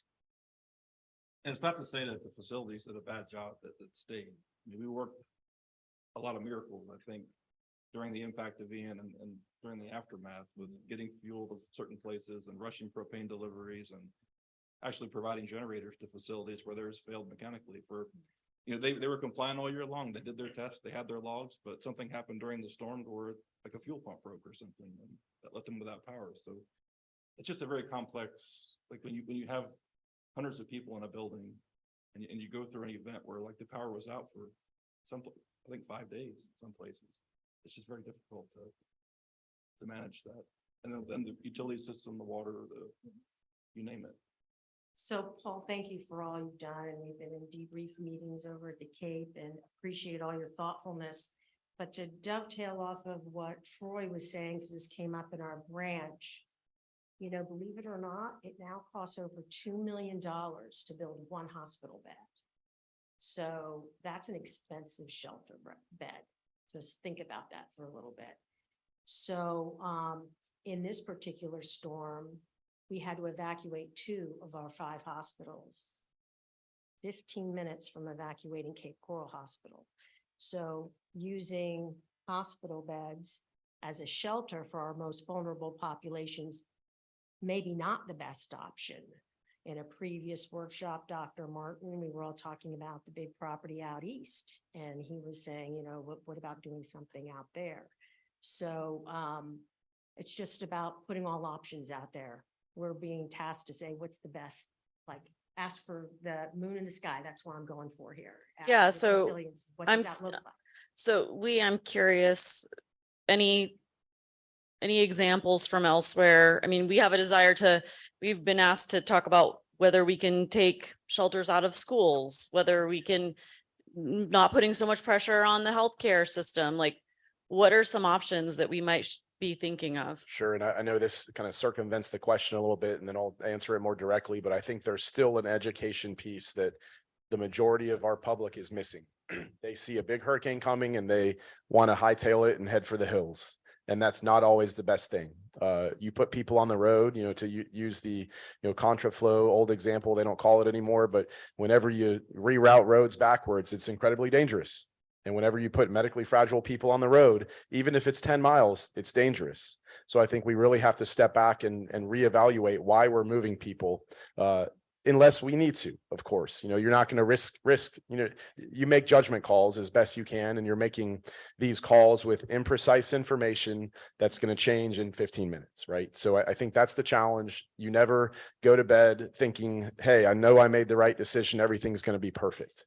So there's some risk involved there, but I think we have to continue to educate the public to control your own destiny to the extent you can. And if you can't, and you're vulnerable, that's where we come in and support.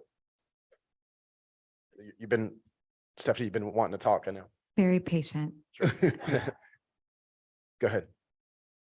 As it pertains to vulnerable populations, when you're evacuating a hospital, I would think that those patients would then qualify as such.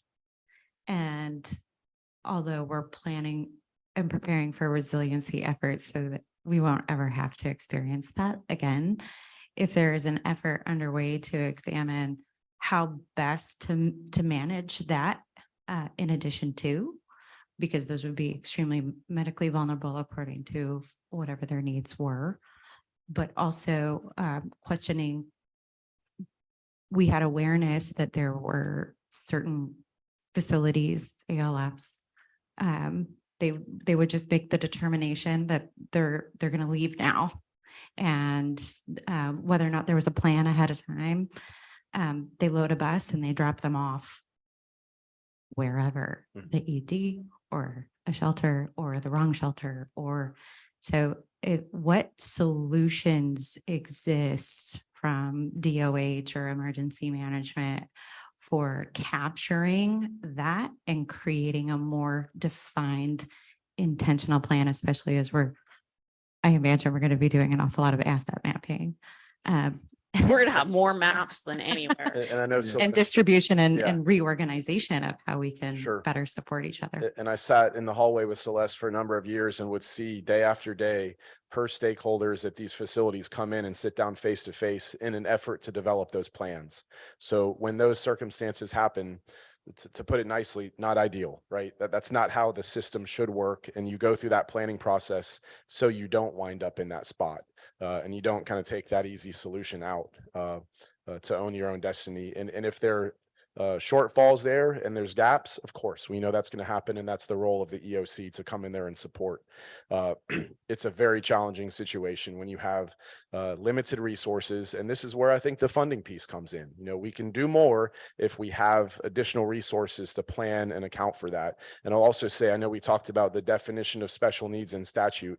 Just to use that example, I wouldn't limit yourself to say, well, that's just in statute, so we're stuck with how that is. I mean, you guys, in my opinion, have a microphone, literally and figuratively, on this. Ian was the worst event Florida's ever experienced from a hurricane perspective. And if it's not you all to recommend those changes, I don't know who it's going to be. So I wouldn't limit yourself to how things are currently defined. A lot of this was set decades ago. So there's probably value in relooking at some of these terms and making those maybe part of formal recommendations as you all go down the road here. Thank you. I'm about bad as Stephanie. I'm sitting here leaning, trying to get. See, I'm not standing back far enough to see you. There you go, honey. I got you. I'll step back. We have two discussions really going on here. One is operational and one is policy driven. And you made the point, I want to make it earlier, but you made the point, is that every city and the county, all of them every year, and they go through a budgeting process, and they have capital improvement projects, and they set budgets up for them that's going to be planned in the future. The county had before Ian over $1 billion capital improvement budget. And I think that a policy should be done where if they build any facility in Lee County, is it built to the capacity where it could be used in the case of an emergency? They can do that by policy. It's their money, it's your money, and they're building these buildings and they're doing these facilities. If a parking garage is being built somewhere, my dear friend, Dr. Martin, can this parking garage be used as an emergency situation for parking or living or housing or whatever, or staging? They can make that determination through policy to make sure that these things happen with their own money and budgets. That don't happen if somebody don't say we need these. It don't happen if somebody don't come up and say we need to make this happen. And just like he just said, you all are in this room for the purposes of telling them what we need to do going forward. And I think this is a good place to start that voice. If we're going to build a school in certain communities where we know from experience with this storm that that area need to have something that could be used as a hurricane relief or disaster facility, it need to be built accordingly. Just like they did EM emergency management, they build it high up. How high did they build you off the ground, the new building? Hello, somebody, knock, knock. But they ain't gonna do any good if they're in the middle of a storm and they're on the water. So this stuff needs to be put in policy. That needs to be done. And those ideas need to come from this group and others that's in this process saying, hey, we got a capital improvement budget. We need to make sure that if you're doing facilities in Lehigh Acres or Cape Coral or Fort Myers or wherever, you need to determine whether or not that facility could be used for emergency or disaster needs, whatever. And that need to be determined first before you go forward. Then you put your numbers together. What is it going to take to make that happen? And another thing, you can also tell them to add money in their budgets to incentivize other groups to do the same thing. I noticed a number of you made comments about elderly facilities that's already in place and they could do this, they could do that. Well, they ain't gonna do it out their own budget. Or most of them don't have it. But if they're going to provide a public service, then the rest of us need to figure out a way to incentivize them doing it. And we can help them do the retrofitting if necessary. I'm just talking now. I don't even have a vote. These are initiatives. You got a microphone. I got a microphone. But that's what needs to, I think, just lead forward. I'm more comfortable from Alabama now, so take me a minute. But I just want y'all to, don't do that. These are the things that I think need to take this to where it needs to go to the next level. I think all of you you're dealing with this stuff hands-on. And I've been in some of you all's shoes. And I know when you're in the middle of it, a lot of things get real cloudy real fast because you're dealing with it and breathing it. But now that we're talking about it, these are things that we need to make sure we put things where they need to be. We have policy, then we have operational. Operational, that's you. You can do that. Policy, well, you got to take it to the next level and do it as a group or a unit, then you can get it done. That's just my opinion. Thank you. Really great comments. Thank you. I think I just want to give everybody a time check. We have about 15 minutes left for discussion. So anything really important you think we need to hit? Yeah, I think we hit on the sheltering piece a lot, the special needs, vulnerable populations. I think maybe the best use, and I remember you saying at the beginning, the mental behavioral health aspect was ranked kind of the priority issue. So maybe we spend just a few more minutes on that. Troy, go ahead. Yeah, so some comments about that. And, I understand, the world I live in is serving older adults, and that's, my main focus, and obviously in partnership with the health system as well. But I'm really struggling to understand what the actual need is around behavior or mental health. I know Commissioner Ruin is looking to us to try to not solve it, but at least come up with some alternatives or some, something to help address this. So from my understanding, so I understand what the actual problem is it a workforce? Is it a capacity? Is it facility? Yes, Is yes, it- Yes, all of Okay, the so above. like, what are those numbers though? Are we 3 facilities short? Is it locations? Is it? Well, I think going back to what Don made a comment about, 10 years ago, there were you can count on one hand the behavioral health and substance use providers in town. Now that's changed. There are many more. There's larger organizations like Salus Care and Lee Health providing services, but there's also other providers like Elite DNA. There are other smaller mom and pop organizations. So inventorying those resources, because if we go with I'm going to be terrible at the math, but the 1 in 5 who have a mental health diagnosis, and then of those 1 in 5, if you take that to our almost 800,000 in our community, 60% are untreated, and then you start narrowing it down. So from a capacity standpoint on the outpatient side, there's work to inventory. We happen to have availability at Salus Care for outpatient services for kids and adults, but like Don will tell you and others in the room, when it comes to capacity for things like inpatient or residential care needed for people with behavioral health disorders, that's where we are at capacity with serving children. Lee Health and Salus Care are sending them out of county, across the state, up to the northern parts of Florida. And I want to make sure I back up, because I'm glad that mental health is considered a priority, because during Hurricane Irma, Hurricane Ian or Irma, that was the last thing it was a priority. I can tell you, and I know others in the room can, when we were closed down, we begged, we borrowed, we went to we want to talk about advocacy. I never imagined in social work school, although I was told you better be good at it, because we were barking at every level of government, and they were helping too, to try and get us funding to be able to open the facility back up, to put the walls up, because all the individuals who needed inpatient services went to Lee Health. They went to across the state. There wasn't a priority given to individuals in need of substance use and behavioral health needs. We paid out of pocket for our own fuel to keep generators running. We ended up housing many of our individuals and our staff who lost homes.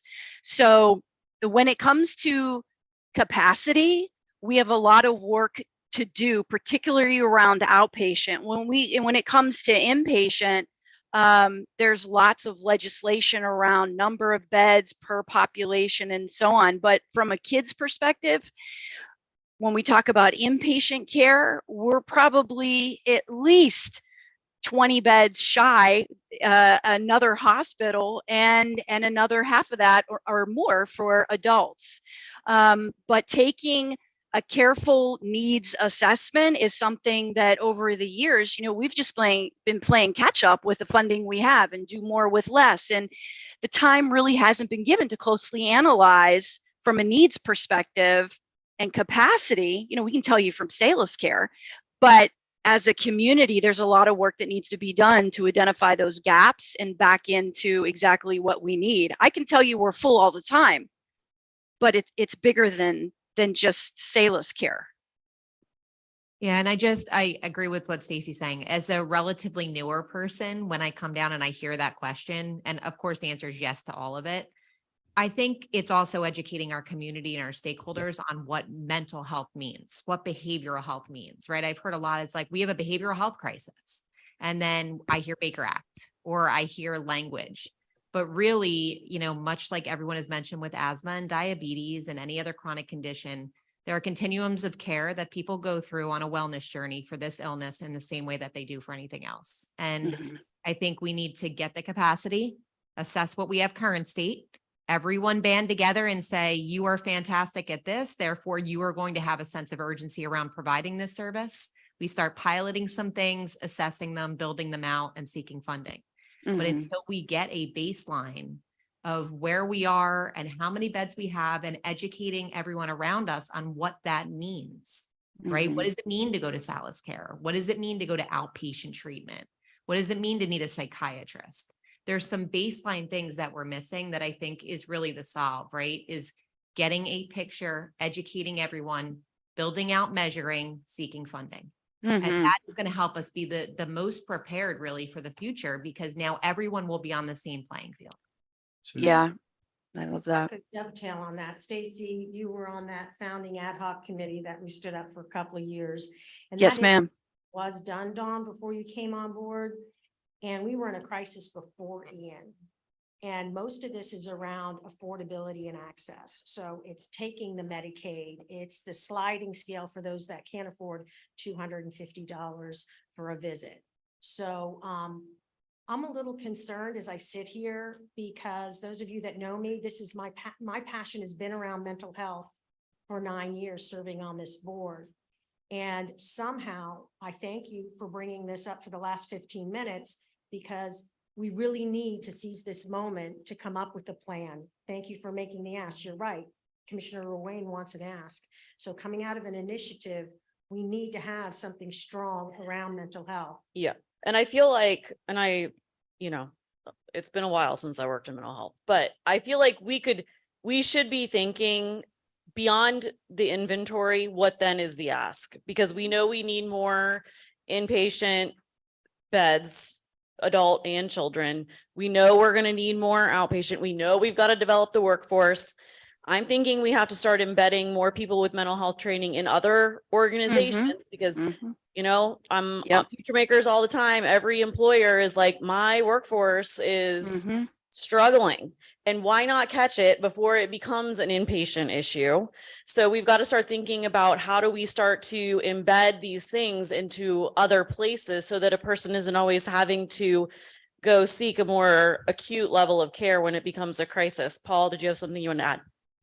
Yeah, I think, I try to think of things through like the gray sky, blue sky lens, like what's useful now, what's useful during a storm. And I think Texas has a good example. There's some examples to the north in Florida of, I think they're called mobile health crisis teams. Yes. Mobile response crisis. And that's usually made up of a clinician, a non-uniformed police officer, and a clinical social worker. That's trained. But one thing that I know you all could probably agree is that these folks typically won't come seeking help. Like, you have to go find them. And typically when you find them, like I can remember as we had our trucks go out and do damage assessments, I was in St. James City, and we're driving through what used to be a mobile home park, and it's just piles of debris. And there's people that come out, like crawl out from under it. You can tell they were in crisis, but I think having those resources in county during blue sky days to respond to calls, and maybe a police officer, an ambulance shows up and deemed this to be a mental health issue, not a medical issue, we could dispatch that mobile like crisis unit. diverting from. Right, which decreases the stress, and we're not just moving a patient, it's the right resource for the right time, right? So we're moving the patient to an appropriate resource. Yep. So I think this is, and we've had different versions of this over the years. I think we've never had enough of it. I mean, ever. True. And so how can we go? I mean, Stacy, I know there were tons of things that we used to do that were really helpful. I think we need to think strategically. I mean, I remember going out and meeting law enforcement in a lot of places to assess for. There's an organization doing that now. And I certainly one organization, as we know, with anything we're talking about, is not enough. And this organization, a Center for Progress and Excellence, is over 4 or 5 different counties. So they're heroes, but that's huge. That's a big ask, and it's still not enough. And I love what you said, Tessa. Something that we have to do is identify, diagnose, and treat early, particularly with children. There's an 8-year delay in diagnosis, so it becomes a chronic condition. This is the same with the adults who happen to parent our children who need help. The faster we can identify somebody newly experiencing a mental health disease and treat them, yes. Somebody else who's well maintained on medications, to identify whether it's in the schools, whether it's in business. If somebody isn't doing well, the faster that we can get them cared for, like somebody with a diabetic episode, we can manage that much better. But you're right, folks sometimes they aren't the first to realize, oh my goodness, I'm not doing well, I need to get access. No, they may not even know how. Usually. Yeah. Okay. Yeah, So I just can we think back Okay, I'm going to push us now to use the form because we are running out of time. And I think I want to make sure that we think back to some of the things that we've had that we've lost funding for over the years, or some of the things that we have just a sprinkle of that if we could amplify that could be initiatives. So I like this idea of mobile health, mental health, mobile health. We've talked about this too, but you know, a lot of it is access, getting people to the place where the services are in the hours that it's open and all of these things. So mobile is always good, but I think we need to be thinking, we need an inventory, but we also need to think about, we know some of the things we need, right? Because there's already, either we had it or we have it and it's just not enough. And so I think that in this moment, because we don't have all of the information, we still need to put forth some initiatives that we know will work. We've done a lot of things over the years that we've lost funding for that did work. Crisis intervention training with law enforcement, Outreach. Yes. So we have some already, and then we can also add into that other things that we know other communities have done well that we might be able to add, but we can't miss this moment on mental health, I don't think. Celeste, did you have something you want to add? I just wanted to add that during EN emergency management, the EOC recognized that mental health was going to be a large portion of what we were going to be dealing with.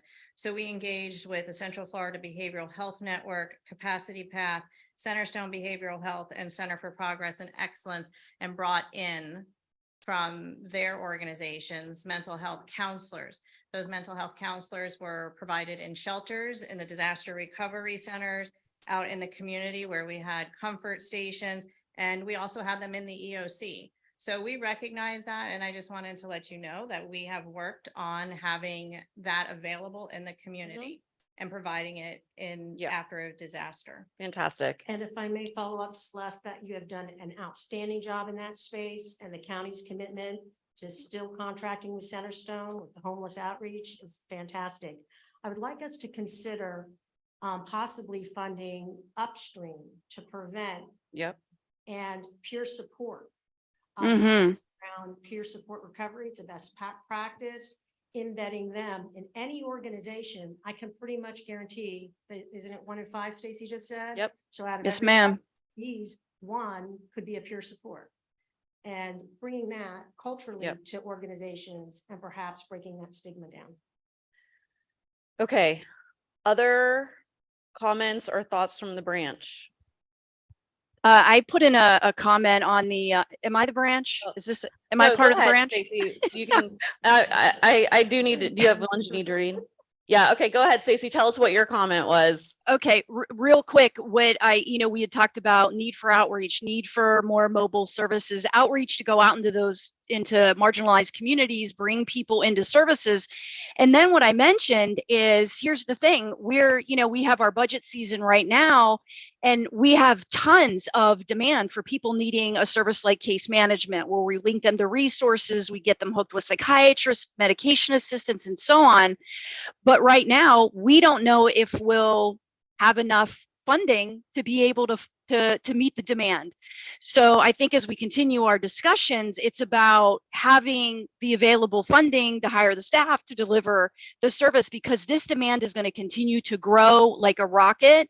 With the past few years, even before pandemic and before the hurricane, we were seeing this need increase exponentially. And with the two traumas, in addition to third and fourth, was social, racial injustice, we're only at the tip of the iceberg with the need. So I just wanted to make sure I put that out there in relative to advocacy and capacity. Okay, we have a comment from David Cambereri. Building code improvement for hurricane proofing buildings that house the elderly and vulnerable. Public-private partnerships on hurricane-safe large storage site style buildings. And as an example, the airport hangar. Also from Tom Felke, just I think reasserting mobile mental health, as well as library social work and senior centers. All right. Great. So everybody, please be thinking. Some of us have been here a real long time. Some of us have lived other places and might have seen something good. Submit those initiatives on here. This wasn't nearly enough time to tackle this enormous problem. And believe it or not, we've been talking about it all day.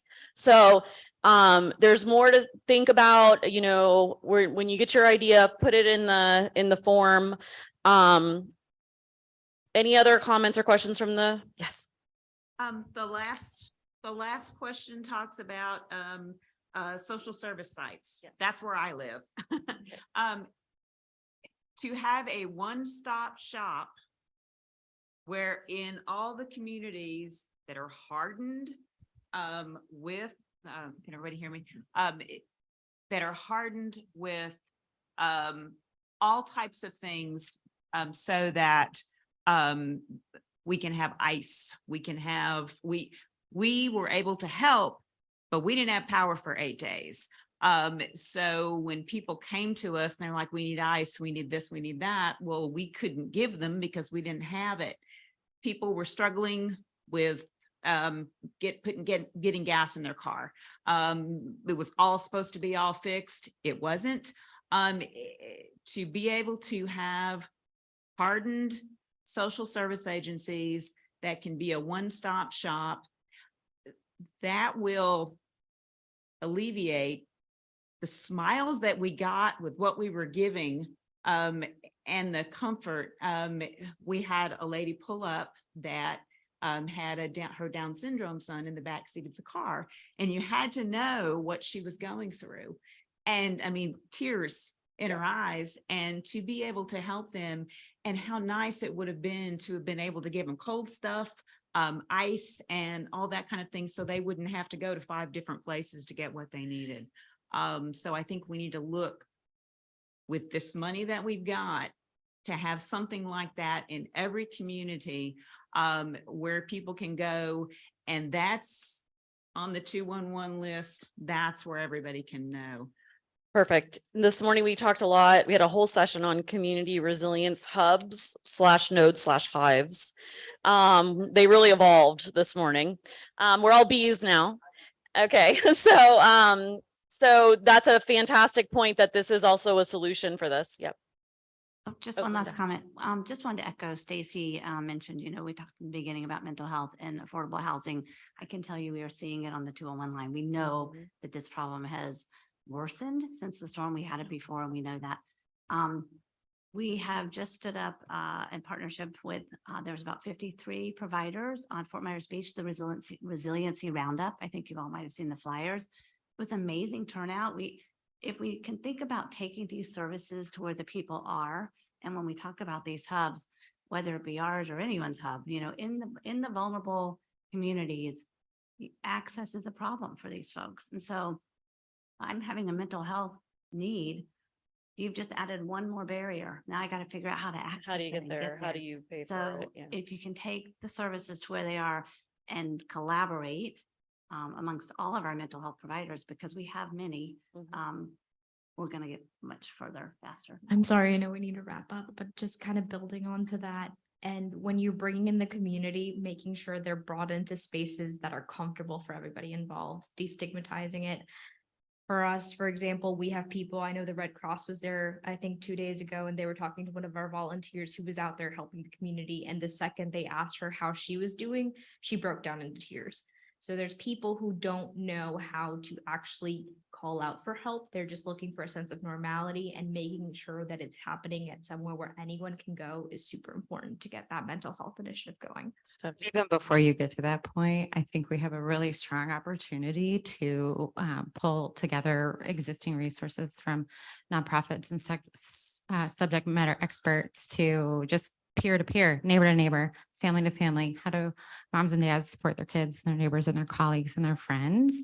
Because if you call like grief counseling, they'll give you like 10 things to use so you don't explode in a meeting, right? Like there's tactical things that can be done very discreetly. And I think that that's part of the socialization and normalization that'll reduce the stigma as well.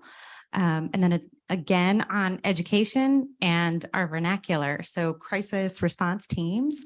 In the outreach space, we partner with the organizations that deploy those. And I think we were maybe on day 3 of them being in the EOC before I realized I was a client. Like I didn't know, right? So it is so much more than just the clinical component and how we talk about it within operations, but normalizing it, making it less scary and approachable. And I think that's So- one piece of it. Okay, awesome. Thank you. All right. I'm trying to end on time. I know, baby girl. I just got one thing, and that's it. Piggybacking on what she said, it took me there to go ahead and say it, but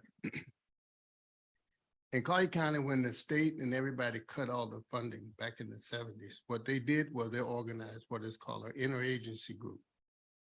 I don't know if that's still going on now or not, but they had formed an interagency group. They met every month. They had what they call brown bag lunches. That's what they called it. And it worked very well in putting all the different people together monthly to deal with common issues and think what they could do to support each other and moving forward. And I think this is the beginning of something like that. I don't know if you already have that here or not. I have no clue. Like I said, I haven't been in that twine in that world for a while. But based on the needs of operational and policy-driven changes, I think this would be a good thing to contemplate going forward. Thank you. Wise words from Lee Ford. Thank you. We might want to just socialize very briefly the deinstitutionalization of mental health services started at the federal level in 1965, and then the states followed suit because they had to. I love the history lesson. Any other dates that we want to throw out? You all know a lot. Any public comment? None? I was rushing to come back to you. All right. Oh, thank you. Thank you. I definitely will use that QR code because I'm not going to finish in the time frame that you want me to, but Jamilet Santana Reyes, American Red Cross Community Adaptation Program Coordinator in Lee County. First of all, kudos to everybody who really showed up. You know, I think this is really huge and really important for not just today, but forever, right? If you look at the statistics, I mean, it's pretty impactful. This is not our first rodeo, right? We try to look at it from a community adaptation program. And I think we all can realize that we have a lot of work to do, but at the end of the day, we have the people to do it, right? And so I guess the homework that I leave for myself and you all is we really have to do more boots on the grounds before any climate driven emergencies hit us, right? We're all very used to, I used to be a planning consultant at the Department of Health in Charlotte County. So say hi to Angela Smith. But we definitely have a lot of work to do from a non-organizational perspective. We're already doing it, right? And I think from the state and government level is we really want to tag team, be boots on the grounds. I've heard a lot of great dialogue, asset mapping, local community resources list, vulnerable populations. I completely agree. We have to identify what vulnerable populations is because what the Department of Health says it's vulnerable is different from what the hospitals say versus from what the social economic perspective is. Okay, so again, I will add more detail to that, but with that said is I really hope to leave a little bit of data with you. In the last 10 years, the number of billion-dollar disasters has increased 70%. In the last 10 years, more than 8.5 million people were forced from their homes. In the past 5 years, more Category 4 and 5 hurricanes have made landfall than in the previous 50 combined. And then lastly, nearly twice as many relief operations for major disasters are launched now versus a decade ago. So I hear that we have to plan and initiate, be innovative. I don't think we have to be innovative, okay? I think we have to use what we have already. Go to your communities, okay? I think we're still missing a lot of nonprofit communities in these meetings per se. And I also hope and pray that you guys go to the Board of Commissioners before going to that, reach out to your communities, get a maybe workshop setting. And I think you guys started doing that at town hall meetings, but I did not see Centers for Independent Living. I did not see the people who are vulnerable being affected. So that's what I leave with you guys. And thank you so much for having us.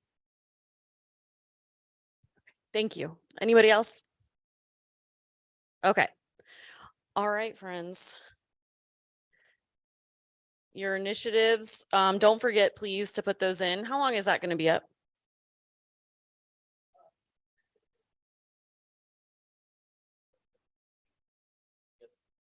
Oh, through July. Okay. What? Oh, July. That's not even that far away. Okay. All right. So submit your initiatives. Thank you to the panel. Let's give them a round of applause. Thanks to those on Zoom for joining us. Thanks to everybody who stuck it out all day again, right? Let's see who can do it. Who's going to be here tomorrow? All right. Have a great night.